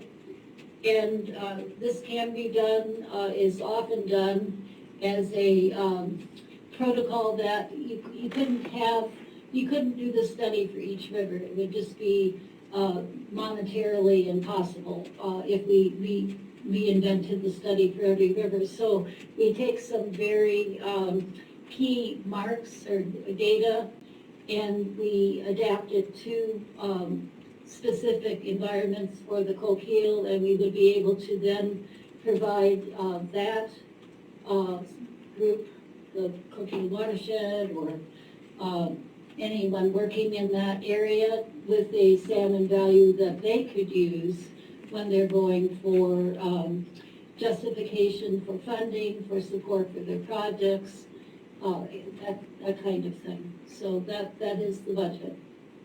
Thank you, Kathleen. I've worked with that wonderful young lady for 31 years now, and she has incredible respect across the board from the state to federal level, and I'm just honored to be able to work with her. So yeah, that in effect is our salmon value study. I think you have all the paperwork in front of you. We'd like to get going on it as soon as possible. From here, Court and I intend to hit the road. We'll be talking to other county commissions and a number of other tribes. I had my first presentation with a couple of the principals of the Coquille Tribe last week.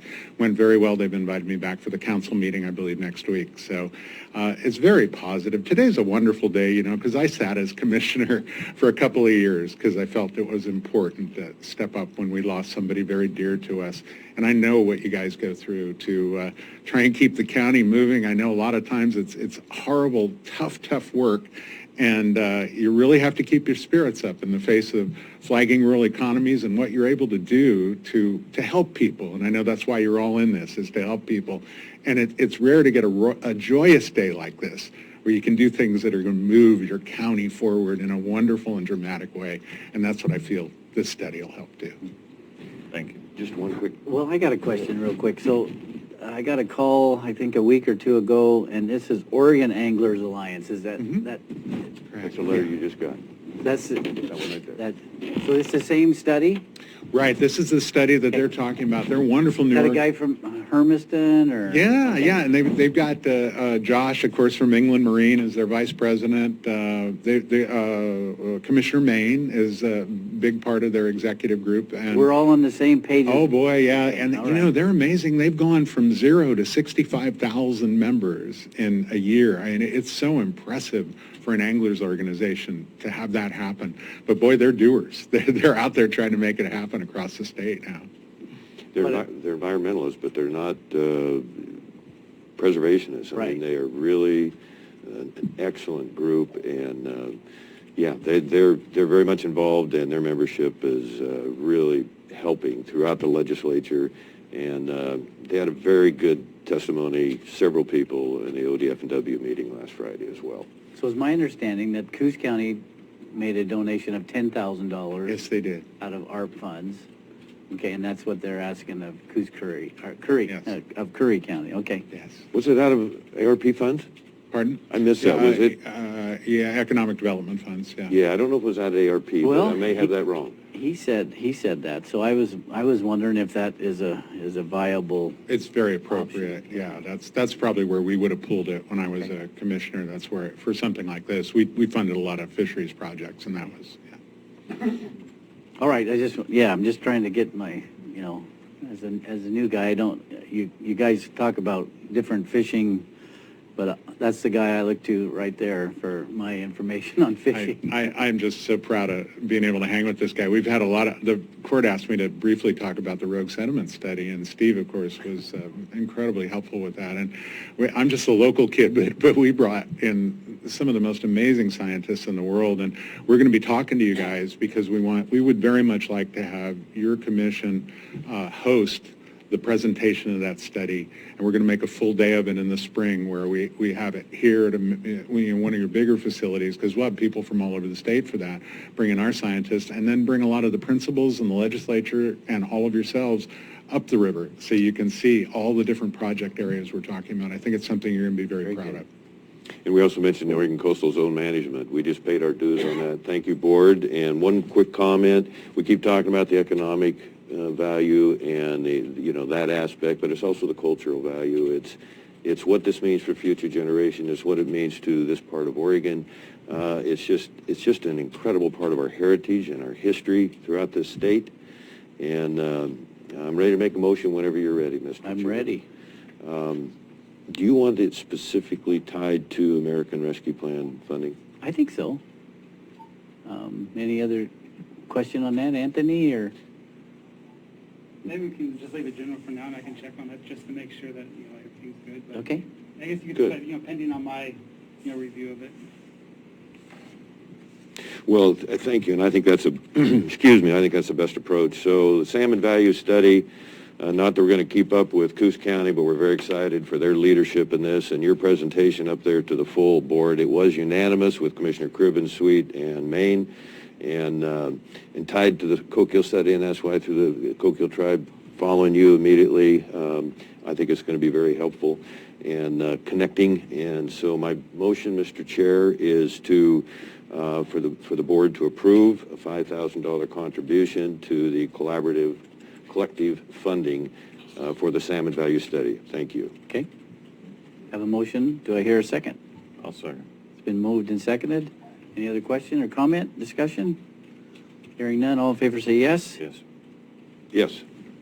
Motion carries 3-0. Very good. Thank you so much, gentlemen, and welcome to our partnership. Okay. It's a good one to be in.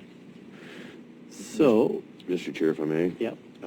Yes, on the presentation from the Coquille Tribe, I just have one issue of concern. Economic Development Coordinator Madison does not have the afternoon available, and so I wonder if the board would be okay to move her immediately following the Coquille Recognition Tribe presentation. Well, we've got Michelle up there. She's been waiting all morning. Okay. So, and we have an hour, so we could do her next, do the U.S. Fish and Wildlife Service next. Yes, that's a good idea in my view. Okay. And then we'll do Economic Coordinator Madison. And I still think we'll be done by noon. All right. That's what we'll do then. Just 1 minute. Michelle, are you with us? There you go. We were going to do the Coquille Tribe next. Okay. That's Yep. fine. Okay. Can you hear me okay? Yes, ma'am. Okay. Good morning, and thank you for your time this morning. I appreciate it. My name is Michelle Suarez. I am the field supervisor for the U.S. Fish and Wildlife Services Oregon Coast Field Office. And I wanted to take just a few minutes of your time this morning to make sure that you're aware of some conversations that are going on about potential for sea otter reintroduction to the Oregon coast. At the end of 2020, the U.S. Congress directed the U.S. Fish and Wildlife Service to report back within a year on the feasibility and costs of reintroducing sea otters to the contiguous Pacific coast of the United States, so California, Oregon, and Washington. So we're working on that report to Congress. I want to emphasize that it's not a proposal to reintroduce sea otters, it's just a feasibility study. So we are collecting information looking at biological feasibility, legal feasibility, and socioeconomic feasibility that we are providing back to Congress. We're not making a recommendation as to whether reintroduction should occur, but there are many different aspects to a potential reintroduction that are important to consider, and particularly, I think, for Curry County, because you have some of the best sea otter habitat in the state, this is going to be of interest to a lot of your constituents. So I want to make sure that you're aware of this is going on and see if you have any questions you may want to ask about it. If you're not familiar with the history of sea otters, they were native to the Pacific coast, occurred all across the North Pacific Rim, and were hunted nearly to extinction by the early 1900s. So they were eradicated from most of their range. And one of the key reasons that they are looked to for reintroduction today is because they have very beneficial effects on the ecosystem, bringing the kelp forest back through their predation on sea urchins and have beneficial effects on finfish fisheries. There are some very important socioeconomic ramifications to consider with regard to reintroduction. The trout fishermen and red sea urchin fisheries have concerns because sea otters do have very high metabolic rates and eat a lot of shellfish. And there have been negative impacts observed in Alaska on those fisheries. On the other hand, in California, we have not seen negative effects from sea otters on Dungeness crab fisheries. but that's a very important consideration given the importance of those fisheries to the Oregon economy. On the other hand, tourism from sea otters is a very lucrative industry as well, and studies in other areas where sea otters have reintroduced have shown that the beneficial effects of tourism outweigh the negative effects on shellfish fisheries by a factor of 4. But of course, those are impacting different peoples. So it's a very complicated situation, a lot of different considerations. We are reporting back to Congress on the results of stakeholder interviews. We're talking to people in commercial fisheries, recreational and charter fisheries, conservation groups, coastal visitors associations, and reporting back to Congress on the key concerns that we're hearing from folks. There are suggestions where they want more information before consideration goes any further, and that is what is going to constitute the bulk of our report back to them at the end of this year, which we will certainly share with you when that is available. So I think those are the main things I wanted to lay out for you and to give you the opportunity to ask any questions you might have at this time. Okay, any questions? I have none. Thank you, though. I appreciate your time. We're so sorry we kept you delayed there, but as it progresses, Mr. Chair, I think we'll probably ask you to zoom in again, and maybe even if you have a plan on how that might take place with the reintroduction. Naturally, the more information we get to our citizens, our fishermen, our coastal activities, that would be very helpful. So I'm sure that you would be anxious to help us on that. Thank you very much. Michelle, I got a question. So we live in Brookings and, get down to the beach around Harris Beach, and we see otters that are not, around the river. They're just out in the tide pools and stuff. Is that a sea otter, or is that a... They're not... You're seeing river otters. River Okay. otters will go out and forage in the tide pools and in the near shore areas. Okay. So... We do not have a sea otter population in Oregon right now. We very occasionally have a lone male that will come down from the Washington population, but we get a couple of those a year. And they move very differently than river otters. Sea otters have flippers on their hind feet, so they can't move on land very well. So you will see river otters relatively frequently on the Oregon shores. The sea otters are way bigger, though, right, Yeah. too? Yes. Okay. Yes, All right. much bigger. All right. Well, thank you for your presentation, and we look forward to seeing you again sometime. All right, thank you. Okay, thank you for your time. Thank you. Bye-bye. Mr. Chair, we just had a distinguished guest walk in the room. May I have 2 minutes? Yeah, sure. 2 minutes, maybe? Mr. Comfort, would you come up to the microphone, please? He is the director of the Oregon Coast State Parks Association, happened to be in Gold Beach. I was going to try and get lunch from you, but it didn't work out this time. Great to see you again. We go back a few years, and we're just really glad to have you here. And you've been with Oregon State Parks a long time. 32 years. Dennis Comfort, welcome. Thank welcome. 32 years. going to be giving us Harris Beach Park and all that. No, McVeigh. We're working on it.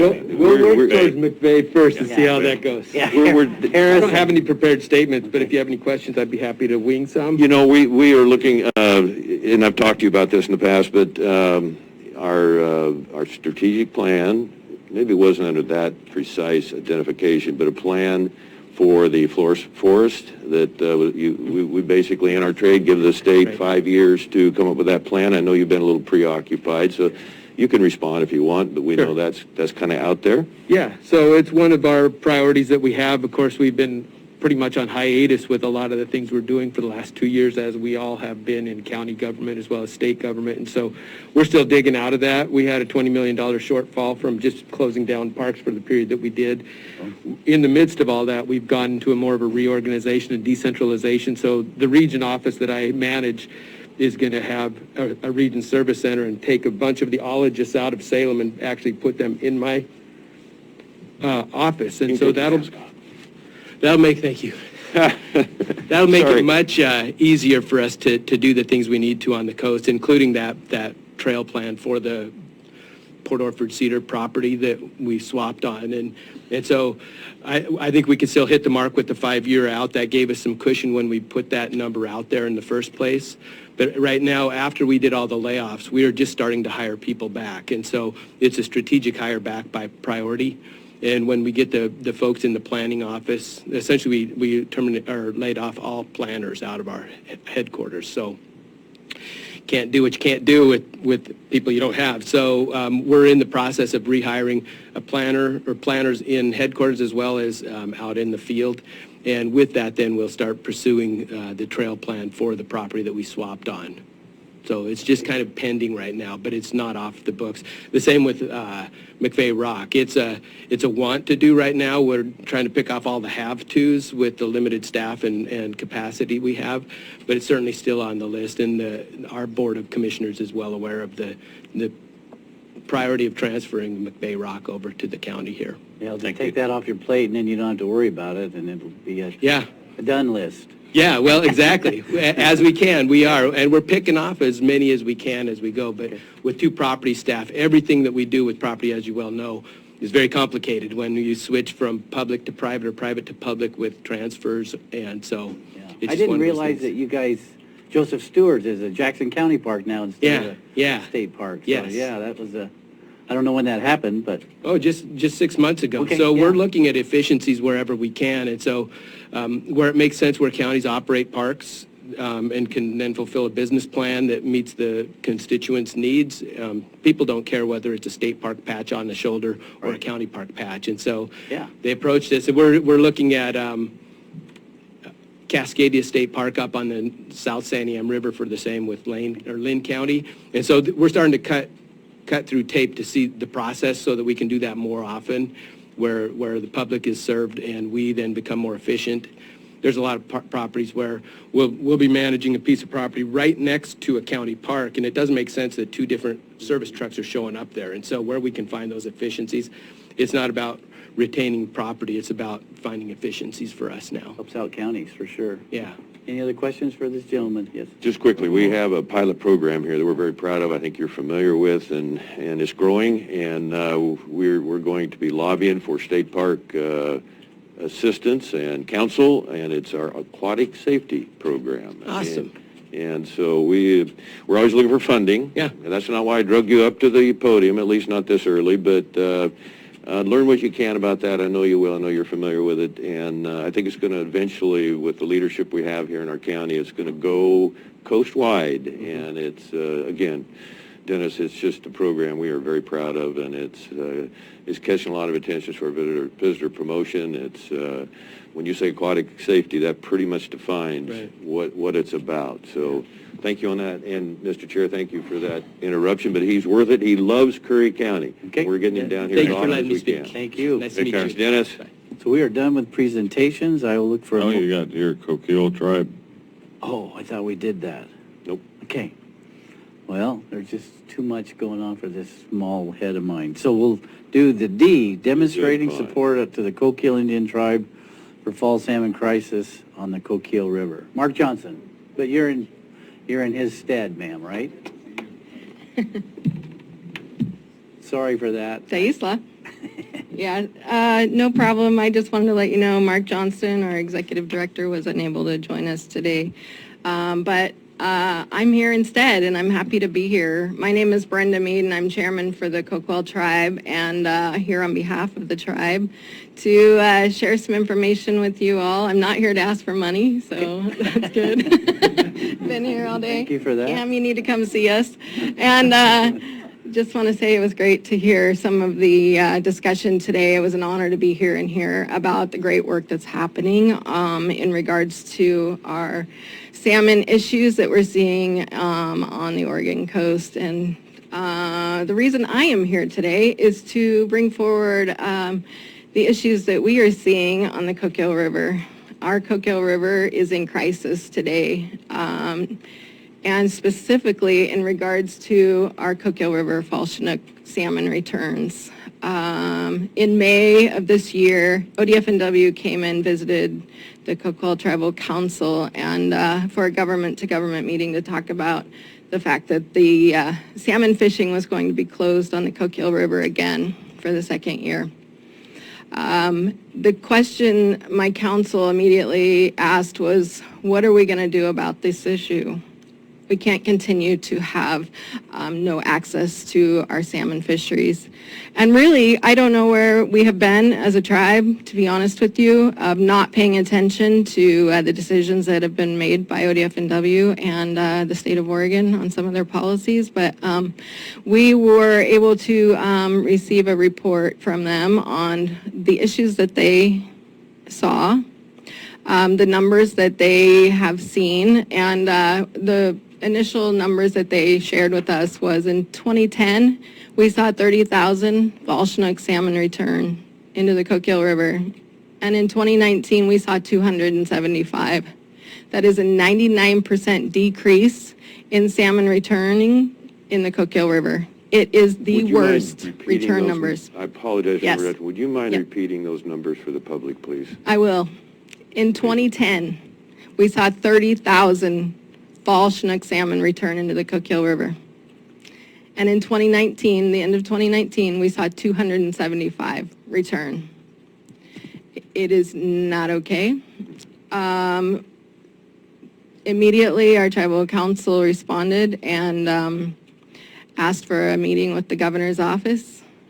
We asked that we begin talking as co-managers for the resources on the Coquille River.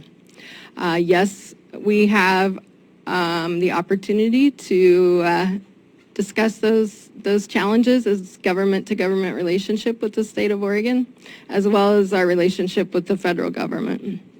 So, as of today, the Coquille Tribe and the governor's office, as well as ODF&W, have sat down and we've talked through the issues. And ODF&W has a number of issues that they point to. What we decided to do was sit down with a group of boots on the ground people, experts, and talk about some of those things that we can change today. We talked about all the issues in the ocean. We talked about some of the issues we have with habitat, with water quality, with some of the issues for water uses. But the truth is there's two things that we can address right now today, and that was our ask as the Coquille Tribe, is to work with ODF&W and support them in addressing the issues we see with invasive species in the Coquille River. That is smallmouth bass is horrendous in our river. And we asked ODF&W what their plan was to address that invasive species issue. And they had plans to take electrofishing boats out, and they were going to spend a weekend out there. And they were going to collect some of those bass, and they were going to study those bass and see, kind of get a gauge on numbers and whether they were eating our salmon and smolt. We weren't okay with that. We said, no, we want a more aggressive approach. The Coquille Tribe stepped in and supported them again with boots on the ground, with resources, and we put those electrofishing boats out every day until, as long as we could, until we hit coho. That's how long the permit was. We ended up having the electrofishing boat out on the river for about a little over 2 weeks, and we took 5,000 bass out of the system. Food banks, yes, they went to the food banks. Nothing was wasted for the Coquille Tribe. That's important. The other thing is that we demanded that ODF&W collect as much broodstock as possible this year, because we know this is our last year that they had 156,000 smolt returned into the system. Next year we won't have it. This is our year to get broodstock and to take it to the abandoned hatchery, and we need to start getting fish back into our system. There's this competition between wild fish and hatchery fish. We'll have those discussions later, but really what we're looking, our work today is I'm going around and I'm talking to anybody and everybody that I can, and getting support for some decision-making happening in our communities and bringing community partners together as well. So we're looking to just give you some information. I think Mark sent you some information, a slideshow, which you didn't want me to flub through that, but we're also looking for your support. Just asking the governor to consider the Coquille Tribe as a co-manager, to be at the table. We already have the ability to have conversations with state law requiring government-to-government relations, but this is about decision-making and policy decisions, and it feels like it needs to be a lot closer to home. So we're looking to you all and want to just share with you as well. If you visit the Coquille Indian Tribe's website, you'll see a button that says issues with our salmon, and you'll see all the support letters. Coos County Commissioners, OAA, many of the people you were talking about today are backing us, city councils and the ports. So a lot of people coming together. We're collecting brood stock every day this week. We have the next week or two to collect those brood stock and take care of them. We dealing with the invasive species is really trying to create a more hospitable river system for these fish that are going to go back. So again, thank you for, I know your time is full today, but I just appreciate coming here. Curry County is an important place for the Coquille Tribe, and it's good to be here. Very good to have you. Thanks. Any questions? Thank you, Ms. Mead. The tribe, river docks, the commissioners, you mentioned city councils, Oregon Anglers Alliance, Yep. ODF&W. I mean, this is red alert. Yeah. The recognition of that kind of a drop, 99%, and it's been validated completely. So really appreciate you taking the time to come down here today, and the information. I was in his office a couple of years ago, and we talked a little bit about this, Mark Johnston, and this is really good. And down with bass, right? So the sooner we get started, we have some of those issues on the road too. Yep. And but Coquille is the #1 priority right now, it would seem to me. Thank you, Mr. Chair. All right. Thank you, ma'am. Thank you. We're going to keep up getting information out. The Coquille River is the worst salmon return numbers in the state of Oregon. If anyone asks what rivers need our help the most, it's not the Columbia, it's the Coquille River. So Strength in numbers. Strength in numbers. Let's get those resources here. Yeah. Yeah. Thank you. Thanks again for making the trip down. Yeah. Yeah, we got camp. Camp. I just want to make a quick comment. I didn't know Brenda was going to be here today. She is one of the finest women I've ever worked with in my life. And this tribe is incredible. I've accompanied them on battles to Washington, D.C., and they're magnificent to watch in action. They have the absolute best potential for positive intervention to turn these salmon issues around. And I can't tell you how pleased I am the way they've stepped up, the magnificent way. It's going to save all of us in the long run, because they're going to provide leadership, and they have that potential because of their unique governmental status to make a difference. I told her you were going to be here today, and she almost didn't come. Okay, we're going to move on. Chris, you got your hand up? Okay, presentations are done. That was it. We are going to move on to consent agenda. After a motion to approve the consent agenda minus C. So moved. Yes. Okay, so moved. Second? Second, Mr. Chair. Been moved and seconded. All in favor say yes. Yes. Motion carries 3-0. So now we're at discussion / action items. Yeah, we're going to go to E and F because they have been waiting Yes, as well. we're going to go to E because they have been waiting patiently. So that is Lookout and Cross-Current Collective Strategic Destination Management Plan Proposal for Tourism. Thank you for your patience, ma'am. You saw this red hair and you thought I had patience? You are so silly. I was back there saying all sorts of things. Man, Mr. Chair, this is Leslie Wilson, who is the appointed chair. I understand your arm had to be twisted a little bit for the TLT, Transient Lodging Tax Promotion Committee. Yeah, there's nothing like showing up for a meeting right after we were shut down and then reopened and find out your chair. Yeah. It's pretty frightening. We planned it that way. You did. Oh, okay. Well, I was just filling in for Summer here. So I'm going to defer to Summer. Summer is going to present our proposal today. I can tell by the word tourism that I have heard bandied around here on numerous occasions this morning, that this is an important topic. So I hope you'll give Summer some attention. Holly will be here to answer some questions, and then I will do a summary at the end. Okay. Thank you.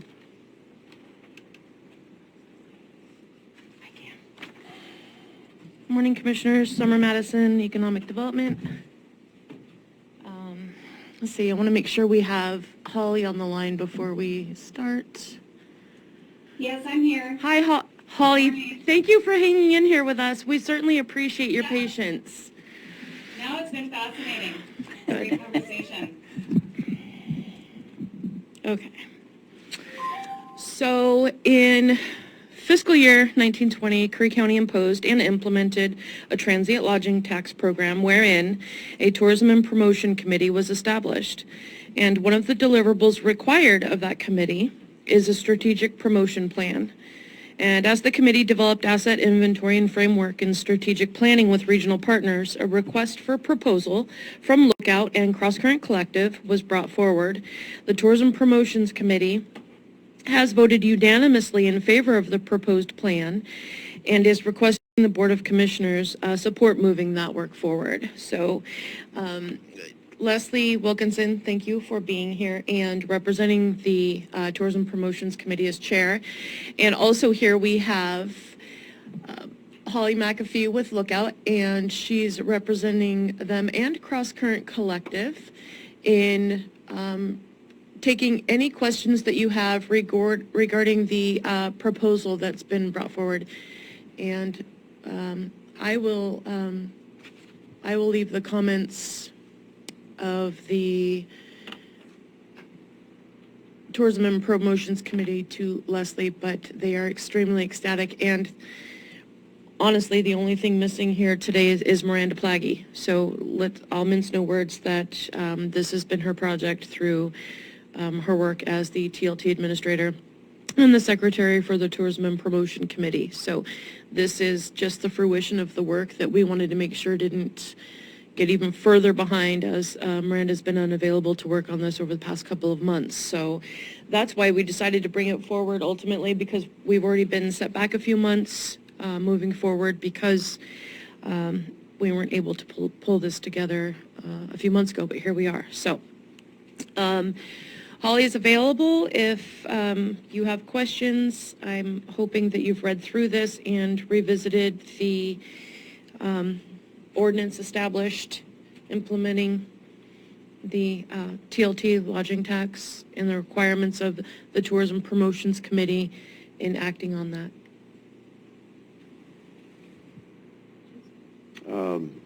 If I may, Mr. Yes, Chair? yes, you may. You know, when I heard 50,000, it was kind of like our strategic plan. Originally thought it was 5,000, and that kind of went through the annex here. And so to learn it was 50,000, it was a disappointment. So I approached this originally with some apprehension, but I got Economic Coordinator Madison and Leslie Wilkinson, chair of the TLT committee, and I serve on the Board of Travel Southern Oregon Coast. Julie Miller. And we had about a 35 minute knockdown drag out, and it was fun and it was enlightening, and the support for this program, even in view of the 50,000, to have those three solidly behind it, that was enough for me. And so I just want the board to know that I've done my research on this as best I could. I've read their information a couple of times. There's two key people here in this document that are incredibly experienced. And as Ms. Wilkinson said a moment ago, we keep hearing tourism.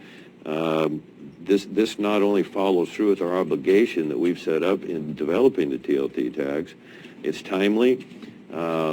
We don't need to go out and look for competitors because of their knowledge of the South Coast. So I'm just very encouraged and couldn't be happier. And so if that helps the board in this decision, I would appreciate that, and let them go to work. Thank you, Mr. Chair. Any other questions? Discussion? Then I'd entertain a motion. I'll move, Mr. Chair, that we accept this contract through Lookout and the people that represent that company and that approach. For the county to follow through with our strategic plan, transient lodging tax, Curry County transient lodging tax. And you say 50,000, but it's actually 47. It's Thank you for that correction. 47. It sounds a little better. So I'll second. 47.5.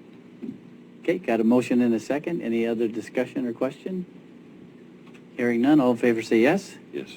Yes. Motion carries 3-0. Thank you, ladies.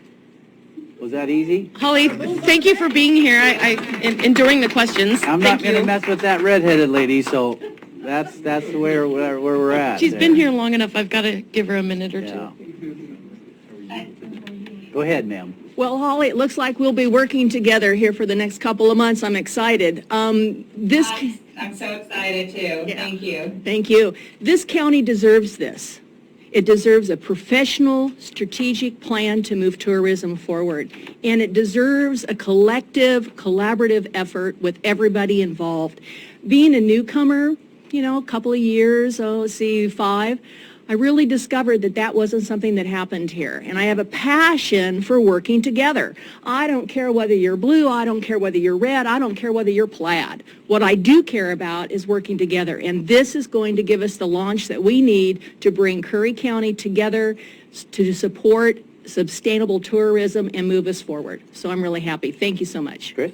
I just have one thing I'd like to say, as well as I hope you will also stand with other organizations in the county, like the Coquille Tribe, and the fishing issues that we're going to have, and show that support through these kind of strategic plans.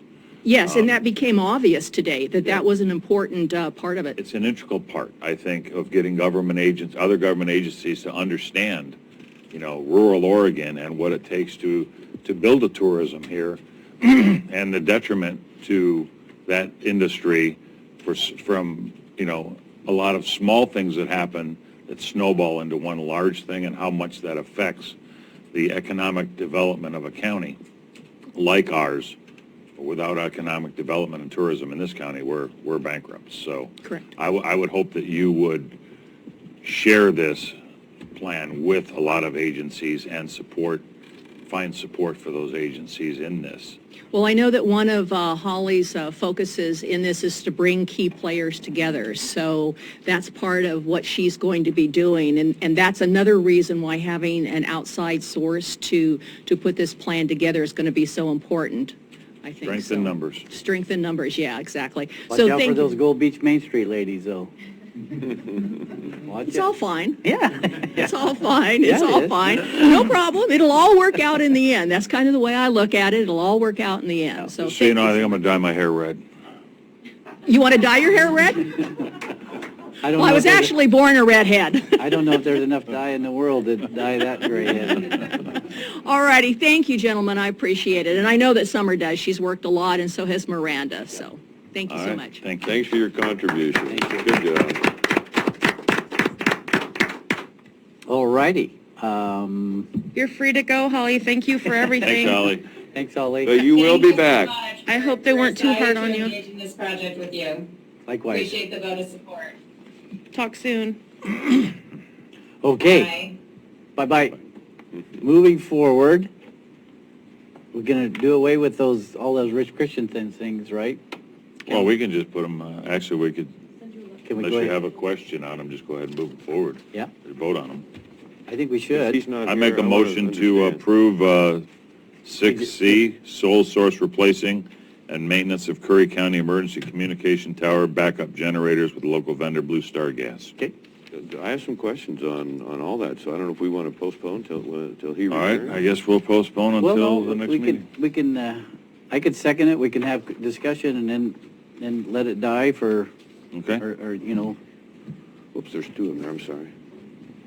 So I'll second that, and then, that's one. So we'll go into discussion. So Court, your question is? Well, actually, I have several, but I don't know why I would identify those questions without him here.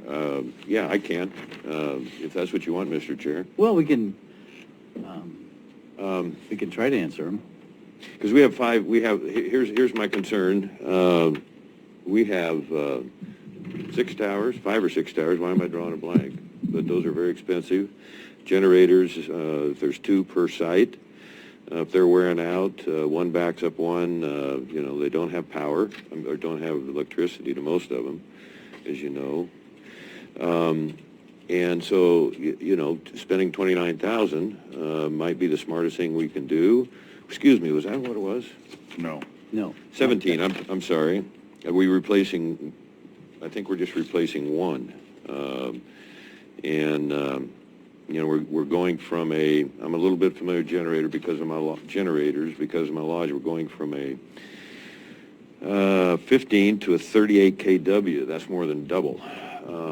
And so, I'm not anti fixing the problem, but it's still a lot of money, and I'm sure that Roadmaster Christensen would have some responsible information and quick to answer questions, but that's on that one issue. And then, Okay, just before let's see if we can get from his liaison, any backup information on that. I didn't speak with Rich directly about this before it was placed on here. I have spoken with Rich in the past about the generators up there.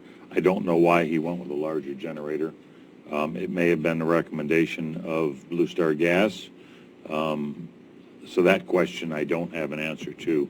But I will say that Rich and I have talked about this, and it is imperative that we have those generators, especially this time of year when it's easy to have power outages. Those generators need to be extremely reliable. So in your estimation, do you think is it critical to pass it or, get it move forward today, or could we wait till, and have him here to explain why he's wanting to double the... I can't answer that question for him. All I can say is that I would certainly, there may be a lead time on this. It may be a month or so before we can get the generator up there. Yeah. It would certainly, excuse me, I'm sorry, be a very bad day if we didn't have a way for a first responder to get help or call for backup on a situation because a generator didn't fire, which stopped that loop or whatever it's called. Rich is usually very, very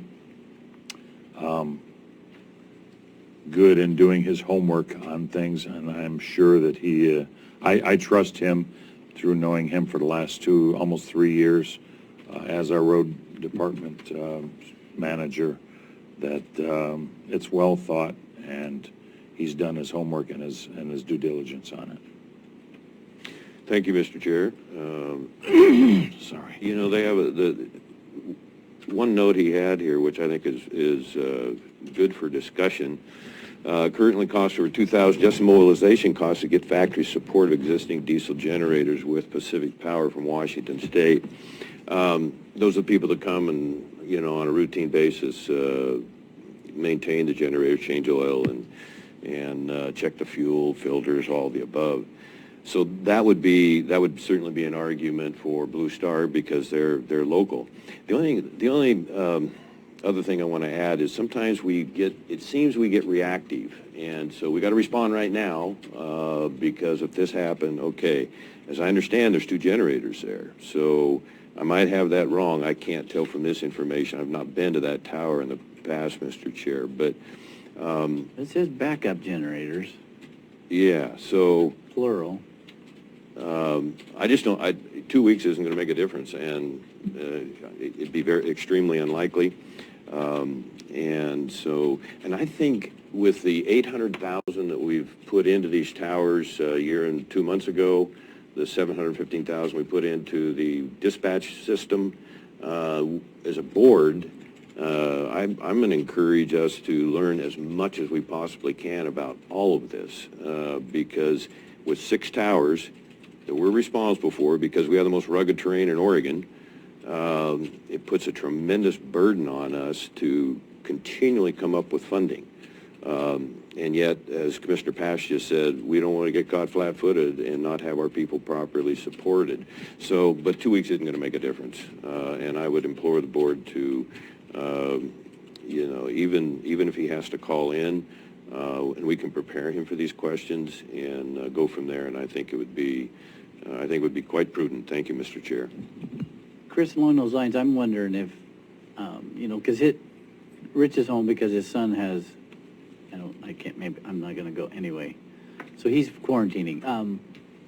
Could maybe we tackle this after lunch, if we make it that far, and just get a hold of him? Why don't we do them both, and I'll get a hold of him, have him call in. Okay. Yeah, let's do that, if we could. And that. Why don't I just give him the piece of his home for taking care of his family, whatever? Why can't we put it off for 2 weeks? Somebody give me. Well, he might say, I might be missing. He might say, I need this done now, and it is critical. So That's exactly the point, is Commissioner Boyce just said, we don't know that he needs this right now. Well, if you hear it from him, then you'll know. If you guys are in favor of that, I'm fine with that, yes. We have a motion and a second. So I just want the public to know that I don't see this as a red alert. You know, I think it looks like good planning. Okay, thank you, Mr. Chair. We'll find out if it is red alert, and if it is, we'll red alert it. Okay, so the next thing on the agenda is we're going to find out about those two, C and D. We did E. So F is sustainability of aquatic safety program through economic development and TLT tourism fund. Summer Matson, economic development coordinator, and Luke Martinez. Good to see you, Luke. Another redhead, so watch out. Mary Sue. Good, we're all going to be dyeing our hair, aren't we? Oh, good to have you guys. Cam Perry, thank Even you. Cam's a redhead. Yeah. Rain check on lunch. Bye, Allie. Thank you again, Commissioners. Summer Madison Economic Development. So the Aquatic Safety Program currently is funded in most part by grants. The regional partners providing this support include, but are not limited to, the Oregon Coast Visitors Association, Travel Southern Oregon Coast, United States Forest Service, and the Oregon State Marine Board. In order to sustain the aquatic safety program as it grows in service and scope, Economic Development is proposing a minimum funding of $20,000 annually from the current TLT Administrative Fund, a fund supporting tourism staff. The fund was budgeted originally at $25,000 and has unexpectedly collected over $160,000, which right now, as the numbers reflect that I've given you, over $181,000. And so that gives the department opportunity of investment in existing county programs promoting tourism that impact and benefit the visitor experience, protection of the environment, and recreational safety. And while the aquatic safety program finds more time required in administrative duties, the need to support the work of aquatic safety as a division of economic development becomes more apparent. And as aquatic safety expands its investment in the workforce of our youth and young adults, it is the desire of our department to streamline efforts and efficiencies therein. So, Luke Martinez, our aquatic safety director, programmer, is here, and he's got a slideshow, and we'll be quick. But I wanted to reiterate, when you look at the current allocations that I've shared with you, and the pool of funds that are allocated to the Event Center and the Fair, and Tourism Promotions Committee, which you just heard from, the sheriff, and then the administrative dollars, those are specific to the staffing and salary of tourism-related activities within the county. And so clearly we have one staff member who is funded salary-wise through that, and that does leave us more revenue than we possibly could allocate to that one staff member. So it's my recommendation, and the recommendation of Julie Miller with TSOC, as we've, I should backpedal a little bit, we've all worked. And this is not a conversation that we have just thought might be fun. You know, we've all connected with each one of you and asked, you know, what deliverables you require to have thought-provoking conversation. We have visited TSOC and Certain and our regional tourism partners, and balancing how we can all support this and help it to grow, right? And so because this program right now is currently established in great part in Curry County and not so much Coos yet, but that's part of the strategic plan, is that that Curry County finally has some skin in the game, and it's a great opportunity to participate in these conversations, you know, with more than just in kind to offer. And so that's super exciting. And in that conversation and wanting to expand, I am actually hoping that $40,000 of the administrative fund from TLT is allocated to the Aquatic Safety Program, with the understanding that I have full intentions of implementing the TLT for county parks collection to offset some of that salary in the meantime, because ultimately, in working with our tourism and economic development partners, the goal is to create a full-time tourism position, which would not be aquatic safety. So leveraging those funds and opportunities without leaning on the general fund, but using what resources we currently have allocated to those services. So with that, do you have questions for me, Commissioner? No, I just had a statement. I know you and I had a conversation the other day about exactly what you just mentioned, and that is not having TLT through the county parks. We have that through all of the HIP camps, all of the other ancillary RV centers in this county. Why wouldn't we have it in our county parks? And that standalone by itself will probably, I don't want to estimate on numbers, but I think we'll be shocked in a year how much that'll bring. Yeah, we're actually looking at about $260,000. And I won't speak to why county parks weren't initially involved in the current program, but it's the responsible thing to do. Yes. So Everybody with that, pays it will, that $260,000 annually will really add to what the sheriff is receiving for law enforcement and what the event center is receiving for facilities and what we are receiving to support tourism. So. Is that an easy fix? Oh, yeah. Yeah, just a punch of a button or something, a computer? County Council's working on that now. Okay. Mhm. Well, okay. And just quickly, before Luke blesses us with this great PowerPoint, I just want to mention, I will be back for the workshop. I just have to run a kid to an appointment, and I will be back by 2:15 for You and housing Arnold, you'll be back. conversation. Thank you very much, Commissioners. Luke? Welcome, bud. Bear with me, gentlemen. Just, Introduce yourself. see if I can do this and multitask. See if I got it. Okay. How are we doing today? Luke Martinez, Curry County Aquatic Safety. Thank you, Board of Commissioners. Create account. We're not going to do that, are we? No. Okay.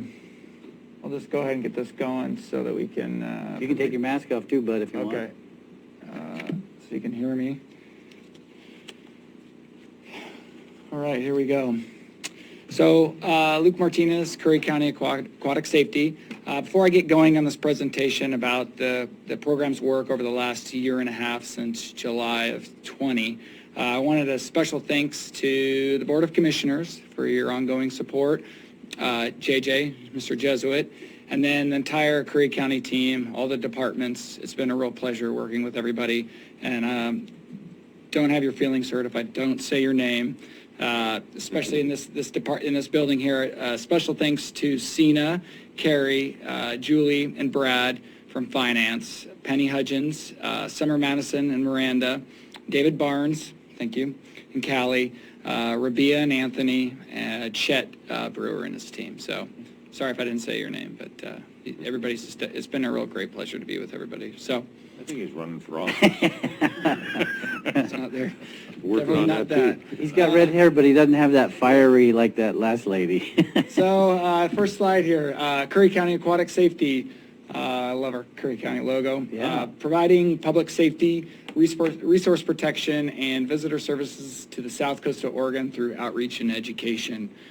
The program began in July. We started our work in July of 2020, starting our work with the U.S. Forest Service RAT grant, and then began our work with under the Oregon Sea Grant Program Development Grant in end of September 2020, with the matching grants coming from the Oregon State Marine Board, the Oregon Coast Visitors Association, and then we also received a equipment grant from Curry Health Foundation for around a little over $70,000 for the work that's occurred since the last year and a half. Wow. So moving on, this is where we are. I'm going to go ahead and start in just what's been done, and we're going to talk about the data and metrics and kind of work our way through. If you have any questions, please feel free to interject, but kind of try to answer them all the way through to the end. Okay, let's say the right click, right? Pull your mic up there on your You right. just hit the down page on that keyboard too. That's a lot easier. This one? Yeah. There we go. Well, Eric How might about the have. cross? I'm sorry, we're having a little issue here. We're seeing something different, and I lost the feed once you started this. Break time. I know everybody's got important lunch There it dates. goes. It just There we go. Thank you. Thank you. Thank you. Luke, pull that right one up. There we go. There you go. There we go. Now we're talking.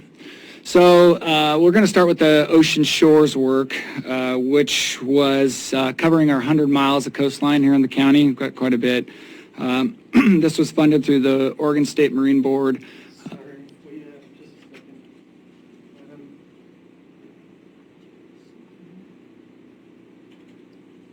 That's why we need a new system. Oh, you swap. So, yeah, for some reason, what program are you using again? PowerPoint. Yeah, just PowerPoint, and then if you can just do, not the presenter view, because that has all my notes on it. Yeah, because we were getting, lost the feed when you went into the screen. Oh, okay. Well, we can do this, whatever works. Yeah, that would be all right, then, Yeah.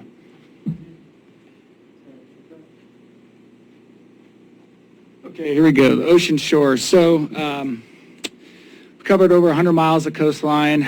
The program was able to operate on every day of every single high surf warning and sneaker wave warning that was put out there during the season. Those were issued by the National Weather Service.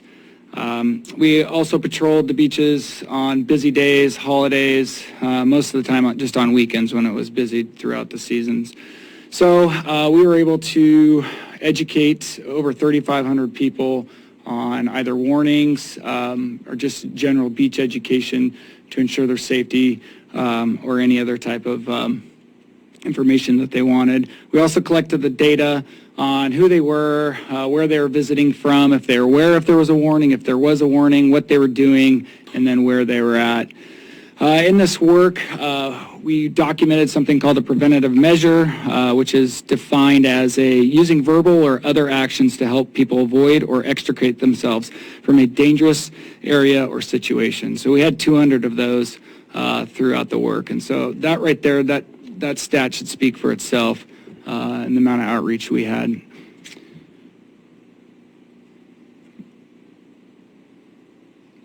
So the next portion area that we covered is the river corridors in the county. So this was funded through the United States Forest Service RAT grant and then our Oregon State Marine Board contract.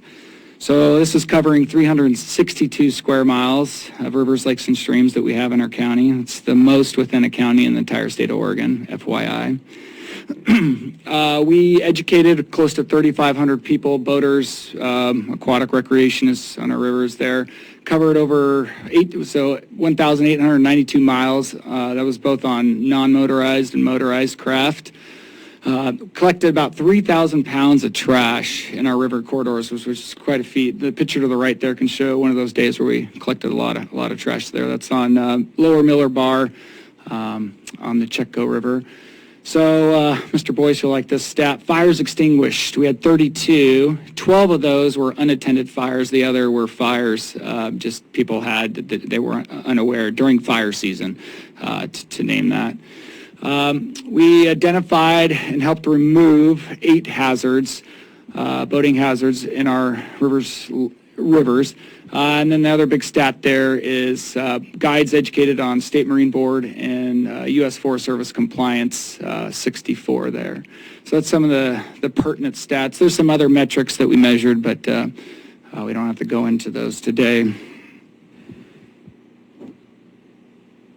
So in this, in the talk of our transient lodging tax and just our overall general being as a visitor destination, our county, it is my perceived perception, some of my data collection within the last year and through partners data, and maybe some of you can agree that we have never seen this many visitors along our ocean shores or waterways in the last 2 years. That's something that I've seen throughout my lifetime. Maybe you guys have, but it's definitely been something that I've noticed these last 2 years in particular. And you hear it from basically anybody you talk to that's been here for over 5 years living in the area. Something I noticed throughout my work was the amount of visitors that I did speak to. In all of my contacts, over 90% of them were people visiting, and that comes from the data that I collected. In those contacts, going back to the preventative measures, over 90% of the preventative measures that were given, those 200, they were given to people that were visiting, that were unaware or just had never been to the area before. And so the work that I did with them, just keeping them out of harm's way, was pretty big there. With that, kind of providing a resource to those, like I said, that are unaware.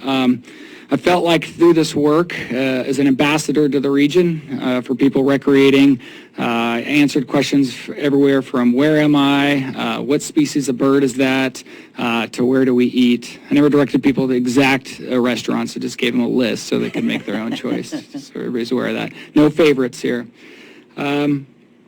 So with that, I just say that through this work, and I always have this T-shirt on or something, this logo, the amount of smiles that were given. I can't tell you how many people were constantly saying, thank you, thank you, thank you for the service. We really appreciate that. We're really appreciative of this information. And so that was just a really heartwarming feeling to myself to be able to provide that public service for Carey County and how appreciative people, especially visitors, were for that. Again, most of the people visiting, just and not to their fault, are just not aware of a lot of things, right? We all visit different regions of the world and the country, and as a visitor, I'm not always aware of what's out there. And so that's just kind of it was a common theme that I saw out there, that it constantly warning or educating people that just weren't aware, had no idea that was going on. So that was a big part of the service too. So I just wanted to talk about that and the overall visitor experience as they come into Curry County and how this program helps enhance that experience for them.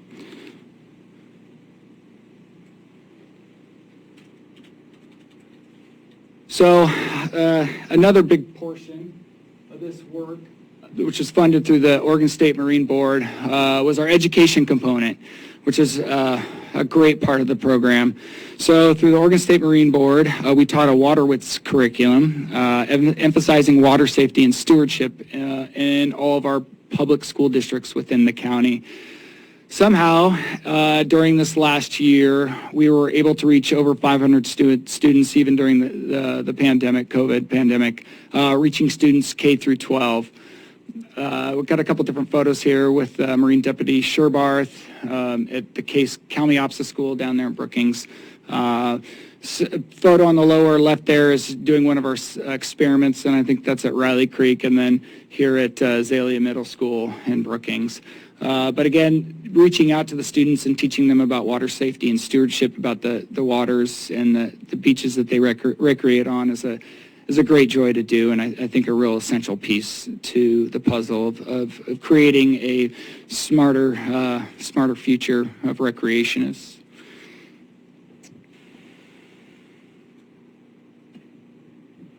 So with the program too, we hosted a junior guards program, which I'll get into a little bit later, but is the building blocks to the workforce for this program. We hosted 6 sessions partnering with the Ascend After School program and 4-H, teaching kids 4th through 9th grade, emphasizing teamwork, leadership, and aquatic safety while introducing young people to safe marine and aquatic recreation opportunities. The program provided quality water safety education while improving their physical conditioning and improving the respect for the environment themselves and their peers.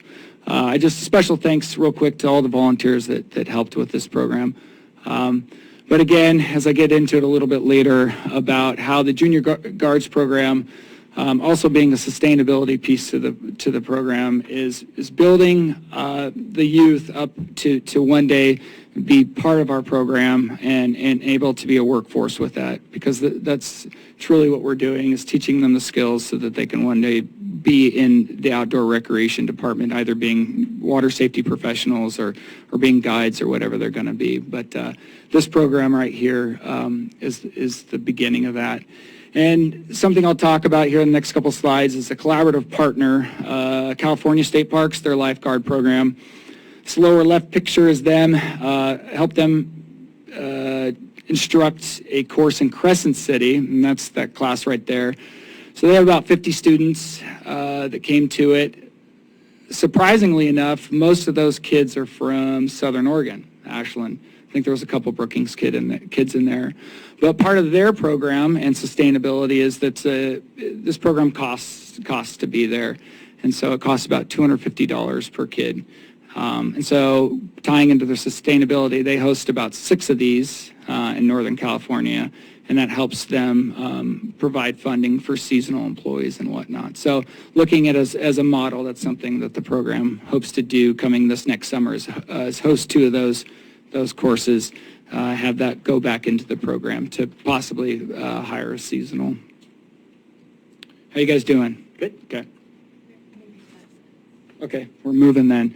Real quick, signed in some other project worked on, life jacket kiosk. Where's Mr. Barnes? Mr. Barnes was very implemental in that. Working with the Port of Gold Beach, Curry County Sheriff's Office, Oregon State Marine Board. We implemented this life jacket kiosk there in the Port of Gold Beach, working on a couple other ones right now, Foster Bar on the Rogue River, and then also Loeb State Park on the Chetco. Helped state parks with some new signage that they'll be getting through the National Weather Service for hazard signs that you'll see at different state park pullouts and trailheads. Going through something we were able to do in June was attend. We were invited to attend the California State Parks Open Ocean Lifeguard Academy. So attended that. That was a 100+ hour academy. Made it through, but it was a great honor to be there. And this was a building block for the operating guidelines for the program. So it was very fortunate to be able to do that and work with them, California State Parks, and learn as much from that experience. On that real quick, Oregon State Marine Board, we also operate under all guidelines under the Oregon State Marine Board, and currently am instructing and attending those trainings when they happen. So get down here real quick to our collaborative partners. As you can see, there's quite a few partners here. One of them that I just want to highlight that's part of the sustainability of this program is the Oregon State Marine Board. They are very invested in this program and seeing it continue to build in different regions of the state. So I'm operating under a contract as a boating safety advocate. In that position, we have one in Lane County and are looking to expand those positions into a few more counties this next coming year. But they would like to see that funding and positions continue to grow and are very invested in that. So they're a sustainability piece to that. everybody else, I just want to click here too to our visitor centers, hotels and lodging. I have a lot of interactions with both of those, often educating them on what events are going on, talking to the hotels, making sure their visitors are aware of any warnings we may have and so forth. So again, tying back to the TLT of how much we really deal with visitors and their well-being here when they visit our county. I could keep going on the collaborative partners, but due to time, if you got any questions, you know where to reach me. So what are our next steps? Ensuring the program's sustainability. Like I said, the Oregon State Marine Board is invested for the next 3 to 5 years in the program, so is the Oregon Coast Visitors Association has said that they would also continue to help fund the program in a smaller portion. But the big key is that, and has been, is the transient lodging tax and how much we deal with visitors and visitor services and where that will help the program grow. And as I talk about that, continuing the growth, this program is a template for Oregon, for the rest of our state. The intention is to see this type of programming up and down our coastline or in the interior of the state. So other regions, other counties can help build that, because it is needed, especially in the north and central coast of the state. Again, to our sustainability, our junior guards program and how that is a workforce training, teaching these kids, this youth, these essential skills so that they can become whatever water professionals they want to in the future. And just running through this, I just want to reemphasize that this program strives to provide an exemplary public service to the southern Oregon coast. It's a great honor to be able to provide this service and take a lot of pride in it, and especially doing it here within our county. So it's been, the work thus far has been great, and I appreciate your guys' support. So thank you very much. Open to any questions. Well, I think we're very lucky to have you as our aquatic safety director. You mentioned at the very beginning how many rivers, how much ocean frontage we are water. Curry County is water, and you and I both know we spend a lot of time in the water. That if you're not comfortable in the water, it'll bite you. So Luke, I commend you. I spent a couple hours the other day with Luke driving around, and he makes so many contacts with people. He told me about saving a guy's life at Kissing Rock, who, I mean, if he hadn't got him up on the sand dune, he would have been washed away. No doubt about it, an older gentleman. Anyway, I can't say enough good things about you, so I don't want you to get the big head, but you're a great employee, and aquatic safety is huge. We got so much water, and that Rogue River is kind of like the ocean. It might not look like it'll get you, but it's so much different than the Chetco and the Elk and the Sixes and the Winchuck because of the volume of water. So I commend you, bud, and thank you, keep on. And gentlemen, I'm just saying, eventually this has got to grow. As he said, this is gonna, this is the foundation for all of Oregon coast, because nobody's really doing this. Right. And since we do have so much water, the contacts he makes, I think we could, grow this department. So, any other questions for Luke, or? No, No questions. We're at 12. We have basically two things to vote on here, but it was put under one title. Thank you, Nancy. Thank you, board. Yeah, we're pretty proud of you. So we have two things to vote on here. One, if we want to grow the Economic Development Department, and two, correct me if I'm wrong, if we want to contribute or appropriate $20,000 to this program from the transient lodging tax. I'm only interested in voting on one today, and that is support for the $20,000, because I'm not interested in seeing I'm not seeing departments grow right now, because we've got a few things up in the air, and if the board wants to insist on voting on that, I would ask for an executive session prior, but Mr. Chair, I'm willing to make a motion when and if you're ready for the 20,000 support for the aquatic safety program. Okay, so we have a motion to move forward with taking 20,000 out of TLT for aquatic safety program. Do I hear a second? And this is through Summers Department, or? It's through the Transient Lodging Administrative Fund, so it's Administrative existing funds. And I would like to clarify, it was a minimum of 20,000. I'm actually asking for 40,000 because there's more than enough in there. And I would also welcome executive session discussion in regards to the growth of departments. I would agree that several departments are growing and expanding, and to leave economic development out of that and exclude that into an executive session is very questionable when we look at the strategic plan and what we've all signed on to with deliverables out of that strategic plan. So I'm going to amend my motion. I'm not going to have a debate now on the growing of departments here, but I'm interested in this board taking that on pretty faithfully. So it's a minimum of 40,000? Yes. Excuse me, minimum to 20, you said. I'm No, sorry. how about no more than 40,000? Right now, that's what I see that we need to sustain the program as it's really moved. The need for that is the movement from part-time to full-time. And really, when we see the needs of all of the different varieties of resources and services he's providing, we need to grow that program, and in that is funding and time. And it, like I mentioned, none of this funding is coming from the general fund, so I'm not asking you to figure that out. It's already figured out in the budgets, and it's already there for that specific purpose. So I would, I'm open to more than the 20,000, but I think what we need to do is just appropriate that now, and if more is needed and justified and the board agrees, then I would encourage Mr. Martinez to come back, or both me and Coordinator Madison to come back for additional funds. I don't want to leave it open right now. And if I'm understanding correctly, that seems to be wide open. Or maybe we could do 25.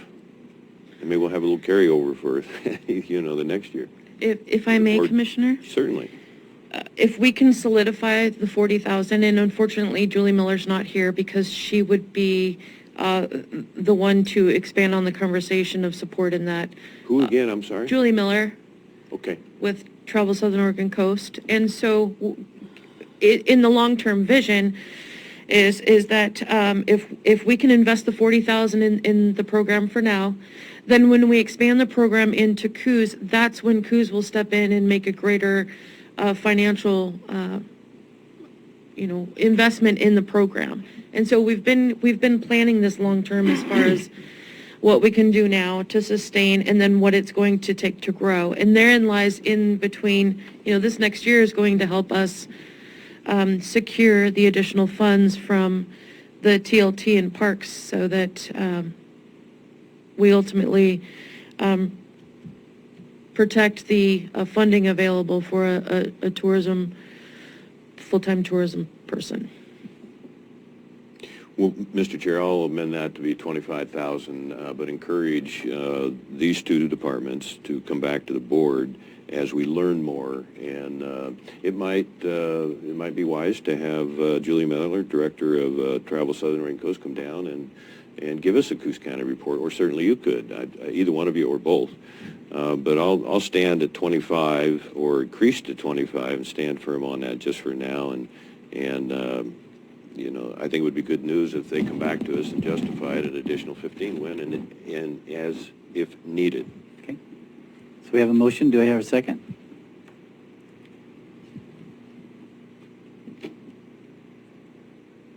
So that motion is going to die for a lack of a second. Do I have any other motion? I'll move that we approve up to $40,000. Do I have a second? I will second that. Any other question, comment? All in favor say yes? Yes. Yes. All opposed, say no. No? Motion carries 2-1. Thank you, guys. You did good presentation, Luke. I know you were nervous, but you did good. Thank you all. We won't let any one of you down. We're going to break Thank you. for lunch. 1:10. We'll be back. How's that? An hour? The action discussion items. The sole source replacing maintenance of Curry County Emergency Communication Tower. We are going to move that off till the 3rd of November. There was a motion and a second, and so Robert's rule says what in that situation? Well, you need to rescind. Who made the motion? Chris, you were, and did you second or did I? Anyway, it doesn't, I seconded, so I'll rescind my second, so that is off. So we're gonna, oh, yep. So Becky Crockett, if you are listening, We're ready for we're you. waiting for you because you are going to speak to the 34 acres of county parcel off 101 off Airport Road for developing road department facility. Becky. While we're waiting, may I make a quick Yes. comment, Yes, you may. update, Chair Herzog? We had a very productive morning, and I just want to, say thank you to the board. It went very smoothly, but in my reorganization to take advantage of the time that Director Brock Smith had and all the folks who were presenting, I overlooked Juvenile Director Wendy Lang, and if there's anybody that's busy in this county that we support, there's no one busier than her, and I do apologize to her and her staff. I think we can get her to come back on the 3rd, our next meeting, and I sent her an email that says, if you will consider, we were only going to have 2 presentations, maybe 3, and we'll put her at the top of the list. But the amount of work she gets done and the amount of commitment that she has to this county, I just feel terrible that we ran out of time, and she was just as high a priority as anybody else here. Yep. Thank you, Mr. Chair. You're welcome. Becky, come on up then, and if you want to speak to that dire task order Yes. for surveying. This is to work to be done by Dyer to conduct a survey on the 34-acre parcel that's across the street from Pacific High School. The purpose of the survey. There you go. Thank you. The purpose of the survey is to know where we're at on the property. It's a really dense forest up against a fairly significantly wide right-of-way with the Department of Transportation. They don't know where the line is. On the 2 other sides, we're bordered up against 2 different busmen's properties. They don't know where their boundaries are either, up against this dense forest area. So we need Dyer to come in and actually put some survey boundaries on the property in order to figure out what our future plans can possibly be. I know that Rich did mention in his information that he submitted that this property might be subject to logging. That, as Commissioner Boyce pointed out earlier, I think yesterday, the commissioners has not made a decision to do that, which I understand that's true, but at any rate, if we're going to use that piece of property for some kind of alternative purpose, we do need to do clearing on that property, whether it's a logging operation or clearing, that's not yet to be decided. Very dense, yeah. Okay. So, gentlemen, I look for a motion to... Discussion first. Discussion? Yeah, I mean, not that logging wasn't the best choice of words, that doesn't matter. I'm still favorable to a serious look at, somehow getting this in the care and custody of the road department, but we still don't have that plan, and that's something that we've talked about. I mean, it's just a gorgeous piece of property. You've mentioned wetlands. There's some diverse there. The timber's not big, but it's very thick. There's a lot of red cedar in there, at least in the lower 30 or 27 acres. Director Crockett, in this case, for the 29,000 in the survey, what is that, what will be involved in that other than, and I could call Roadmaster Christensen on this too, and he would have an answer, but what would be involved other than, precise boundaries, reliable boundaries? Okay, first of all, the majority of the money is to actually delineate the boundaries, because as I mentioned, it's I don't want to say it's a mess, it's just a difficult area to traverse based on, all the property situations. Secondly, there would be a schematic laid out for the road department for their area would be the southernmost portion of that property that they have an interest in. That would be laying out areas for debris disposal, areas for operations. The one thing to keep in mind that the road department is concerned about is their existing facility in Hunter Creek is vulnerable to tidal wave, flooding, mass flooding, and an emergency event. They really don't have an alternative site to actually bring equipment out and make use of it if they do have a catastrophic event occur.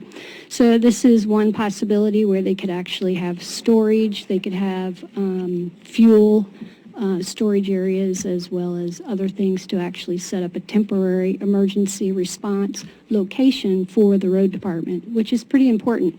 And we also, Rich and I worked with the emergency management coordinator, Monica, to put this site in the emergency management plan for the county, the hazards plan, which gives us the opportunity to solicit FEMA funds for the development of infrastructure on this property if we do utilize it for emergency response, which is likely. Very helpful. May I continue? Yep. You had mentioned, and I'm afraid what the answer might be, but would this ever, this property, and I'm not advocating for this, would it ever, though, qualify through planning for a housing development, even if it was small or even tiny houses? Yeah, well, that's one element that's on the table for consideration after we figure out what the boundaries of the site are. And what is out there is the possibility of an RV park.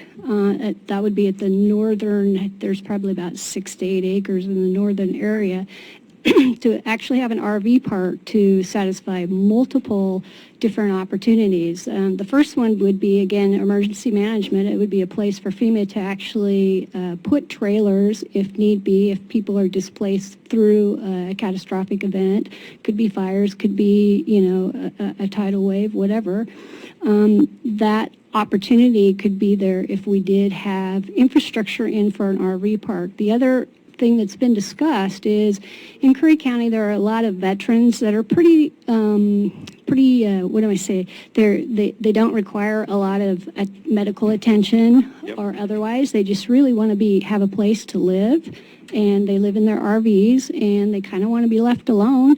This could be a place where you set up a community of veterans that want to be left alone and live in their RV and be happy and have happy veteran neighbors, as well as this could be an opportunity for summertime transient population RV, sites that could be available. Thank you again. Board, sometimes when you hear clearing, you can associate that with clear cutting. And I think this board agrees that's not what we're talking about here. Some of the bigger trees would be left. There'd probably be a 20-foot buffer. That would be up for discussion. So and it's all flat ground. I mean, it's almost all flat ground. We're pretty optimistic about our $4 million Connect Oregon grant for Cape Blanco Airport. So that's a bit of a connection potentially. We've had some of our citizens say, give that or make that available to Pacific High School. You made the point, a reminder that Pacific High has 60-some acres in their backyard. I certainly want to include them on any discussions, just as one commissioner, certainly on that. Housing in part of that plan, if it's the potential is there, I think is really, really wise to address. So I think that's all I have, Mr. Chair. Okay.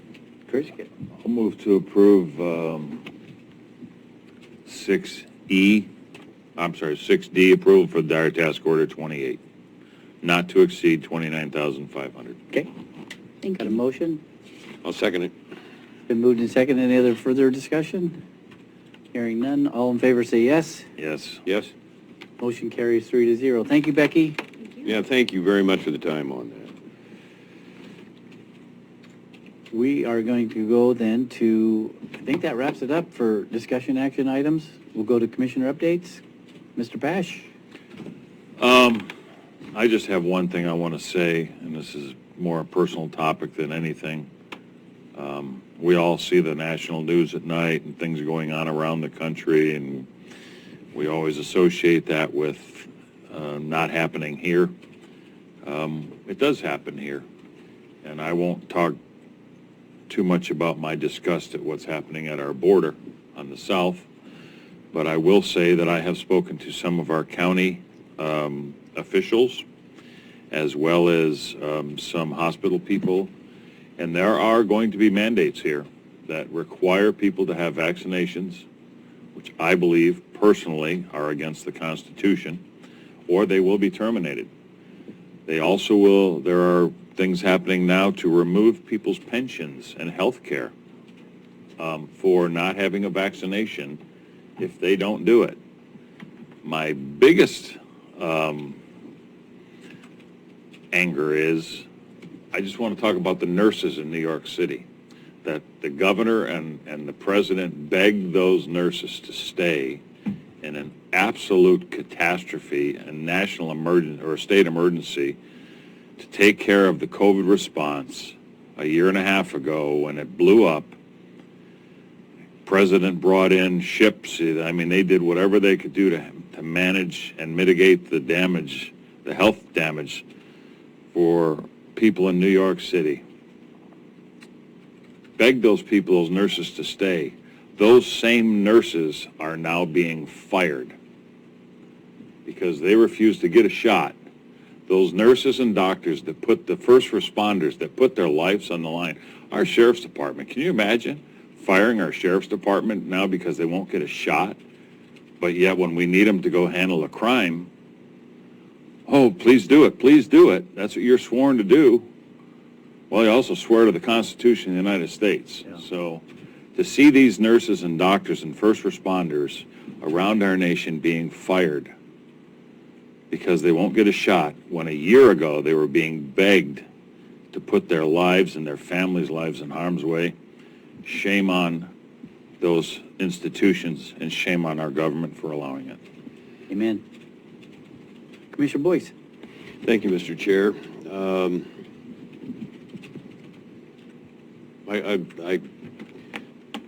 I couldn't recommend a higher shout out for what you just communicated. I remain pro-vaccine and anti-mandate. It is shocking to me that anyone other than a communist country can say you will do this or else. To threaten people, to coerce people. I sent an email out, I don't know what it was, yesterday morning, that basically said, if this comes, you can get a religious exemption, but they might even be trying to take that away. You see that happening with even some professional athletes. You see that happening with the people around the country are starting to stand up. I have seen a video from two different, actually several doctors.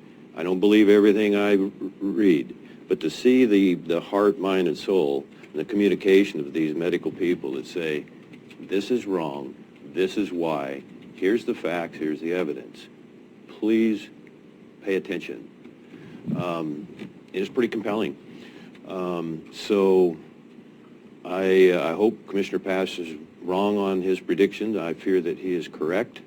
You see it coming at us so fast, and I'm going to ask the people that are very much pro-mandate, please look at, if you were on the other side of that picture and that argument, that matter, what would you do if somebody wanted to force you or your children to do something that you are strongly, strongly opposed to?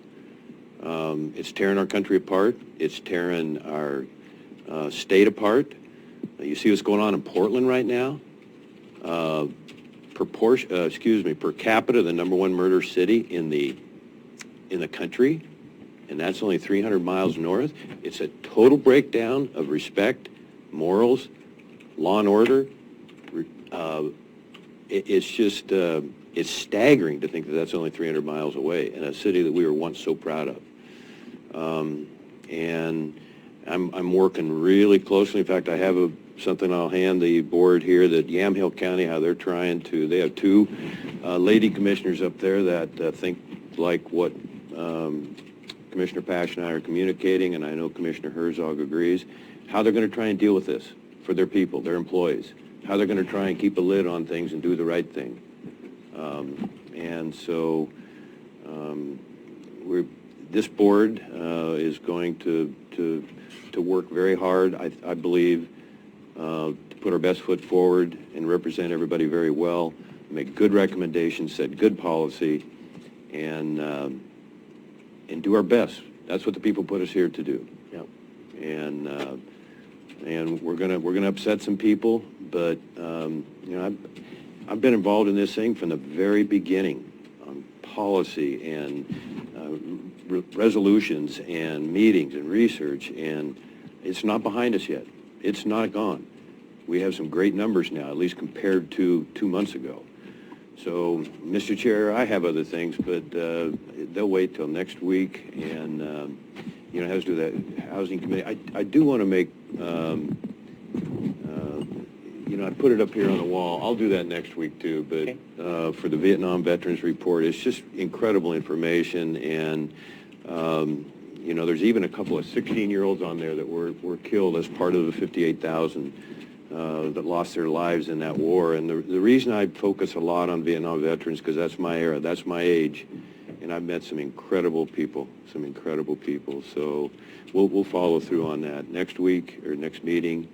And yeah, we got to work on this housing thing. Yep. And we are. And I think everything else for me was essentially covered during the successful 3 hours we had this morning.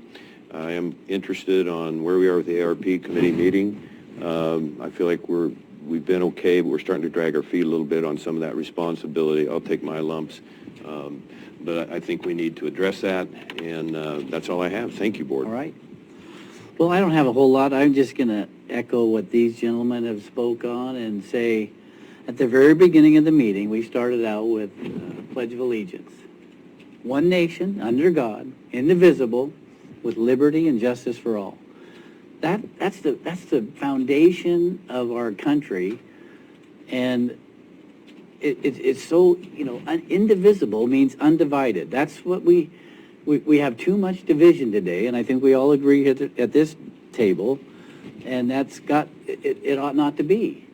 One nation, under God, indivisible, with liberty and justice for all. I mean, it's huge when you start thinking about if we just could live that, and it's okay if you want to get vaccinated, fine. If you don't, fine.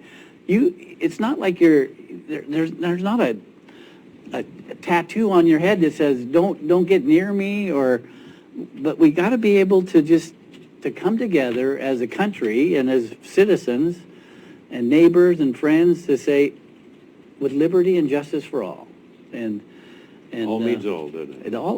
It's pretty simple. I mean, and I think everybody in this room grew up, maybe Anthony not, we used to say that at the beginning of every school day. Yeah. And we've lost a lot of stuff, and we say it, and we've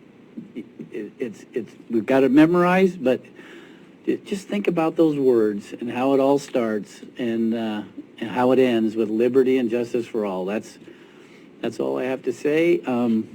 We are going to go to executive session. So thank you, folks, for, I got to read this to you before we do that, right, Anthony? Yeah. Executive session script. The Curry County Board of Commissioners will now meet in executive session pursuant to ORS 192.660 2A and H, which allows the board to meet in executive session to consult with legal counsel concerning the legal rights and duties of the county with regard to current litigation or litigation likely to be filed. and to consider the employment of a public officer, employee, staff member, or individual agent. The representatives of the news media and designated staff shall be allowed to attend the executive session. All other members of the audience are asked to leave the room. Representatives of the news media are specifically directed not to report on or otherwise disclose any of the deliberations or anything said about the subjects discussed during executive session, except to state the general subject of the session as previously announced. No decision may be made in executive session. At the end of the executive session, we will return to open session and welcome the audience back into the room. Thank you. Close that meeting. Yeah. That's all that's left, guys. Okay. Yes, ma'am. Okay, thank you. Okay, that they can, thank you, Becky. She looks pretty serious, doesn't she? All righty. She is serious. Don't mess with back. We're ready whenever you are, The JJ. Property. Yeah, we're on already. Okay. Thank you, folks, for your patience. We have met in executive session, and we've directed staff to work as directed. We are now going to the agenda item, hiring orders, and I make a motion, we do the new hire for community development assistant. okay. Do I have a second? I'll second that. Okay. It's been moved and seconded. Any question or discussion? Hearing none, all in favor say yes. Yes. Yes. Motion carries 3-0. Thank you, Becky. Thanks. Real quick, was there going to be anything that you wanted to say to anything? Or is that, Hey, guys, Let them come on in. guys, They're here for the, Did you want to talk about my presence in the county? yeah. Okay. Well, do- do we, or? that do should you- be her position. That should be executive session. yeah. Okay. Yeah. Okay, never mind. We'll do it a different day. Okay, thanks, But Becky. you only got 2 weeks now. I was ready today based on what you said. Okay. Go to workshop. Okay. We could, hey, Thank you. seriously, we could go back into No, executive no, session. these people are waiting. Okay. Yeah. This meeting is adjourned. We're going to move to workshop, administrative workshop. You're Come on welcome in, to come folks. Yeah. Good to have you back again. I haven't seen you two forever. Right? It's been such a long Connie, welcome.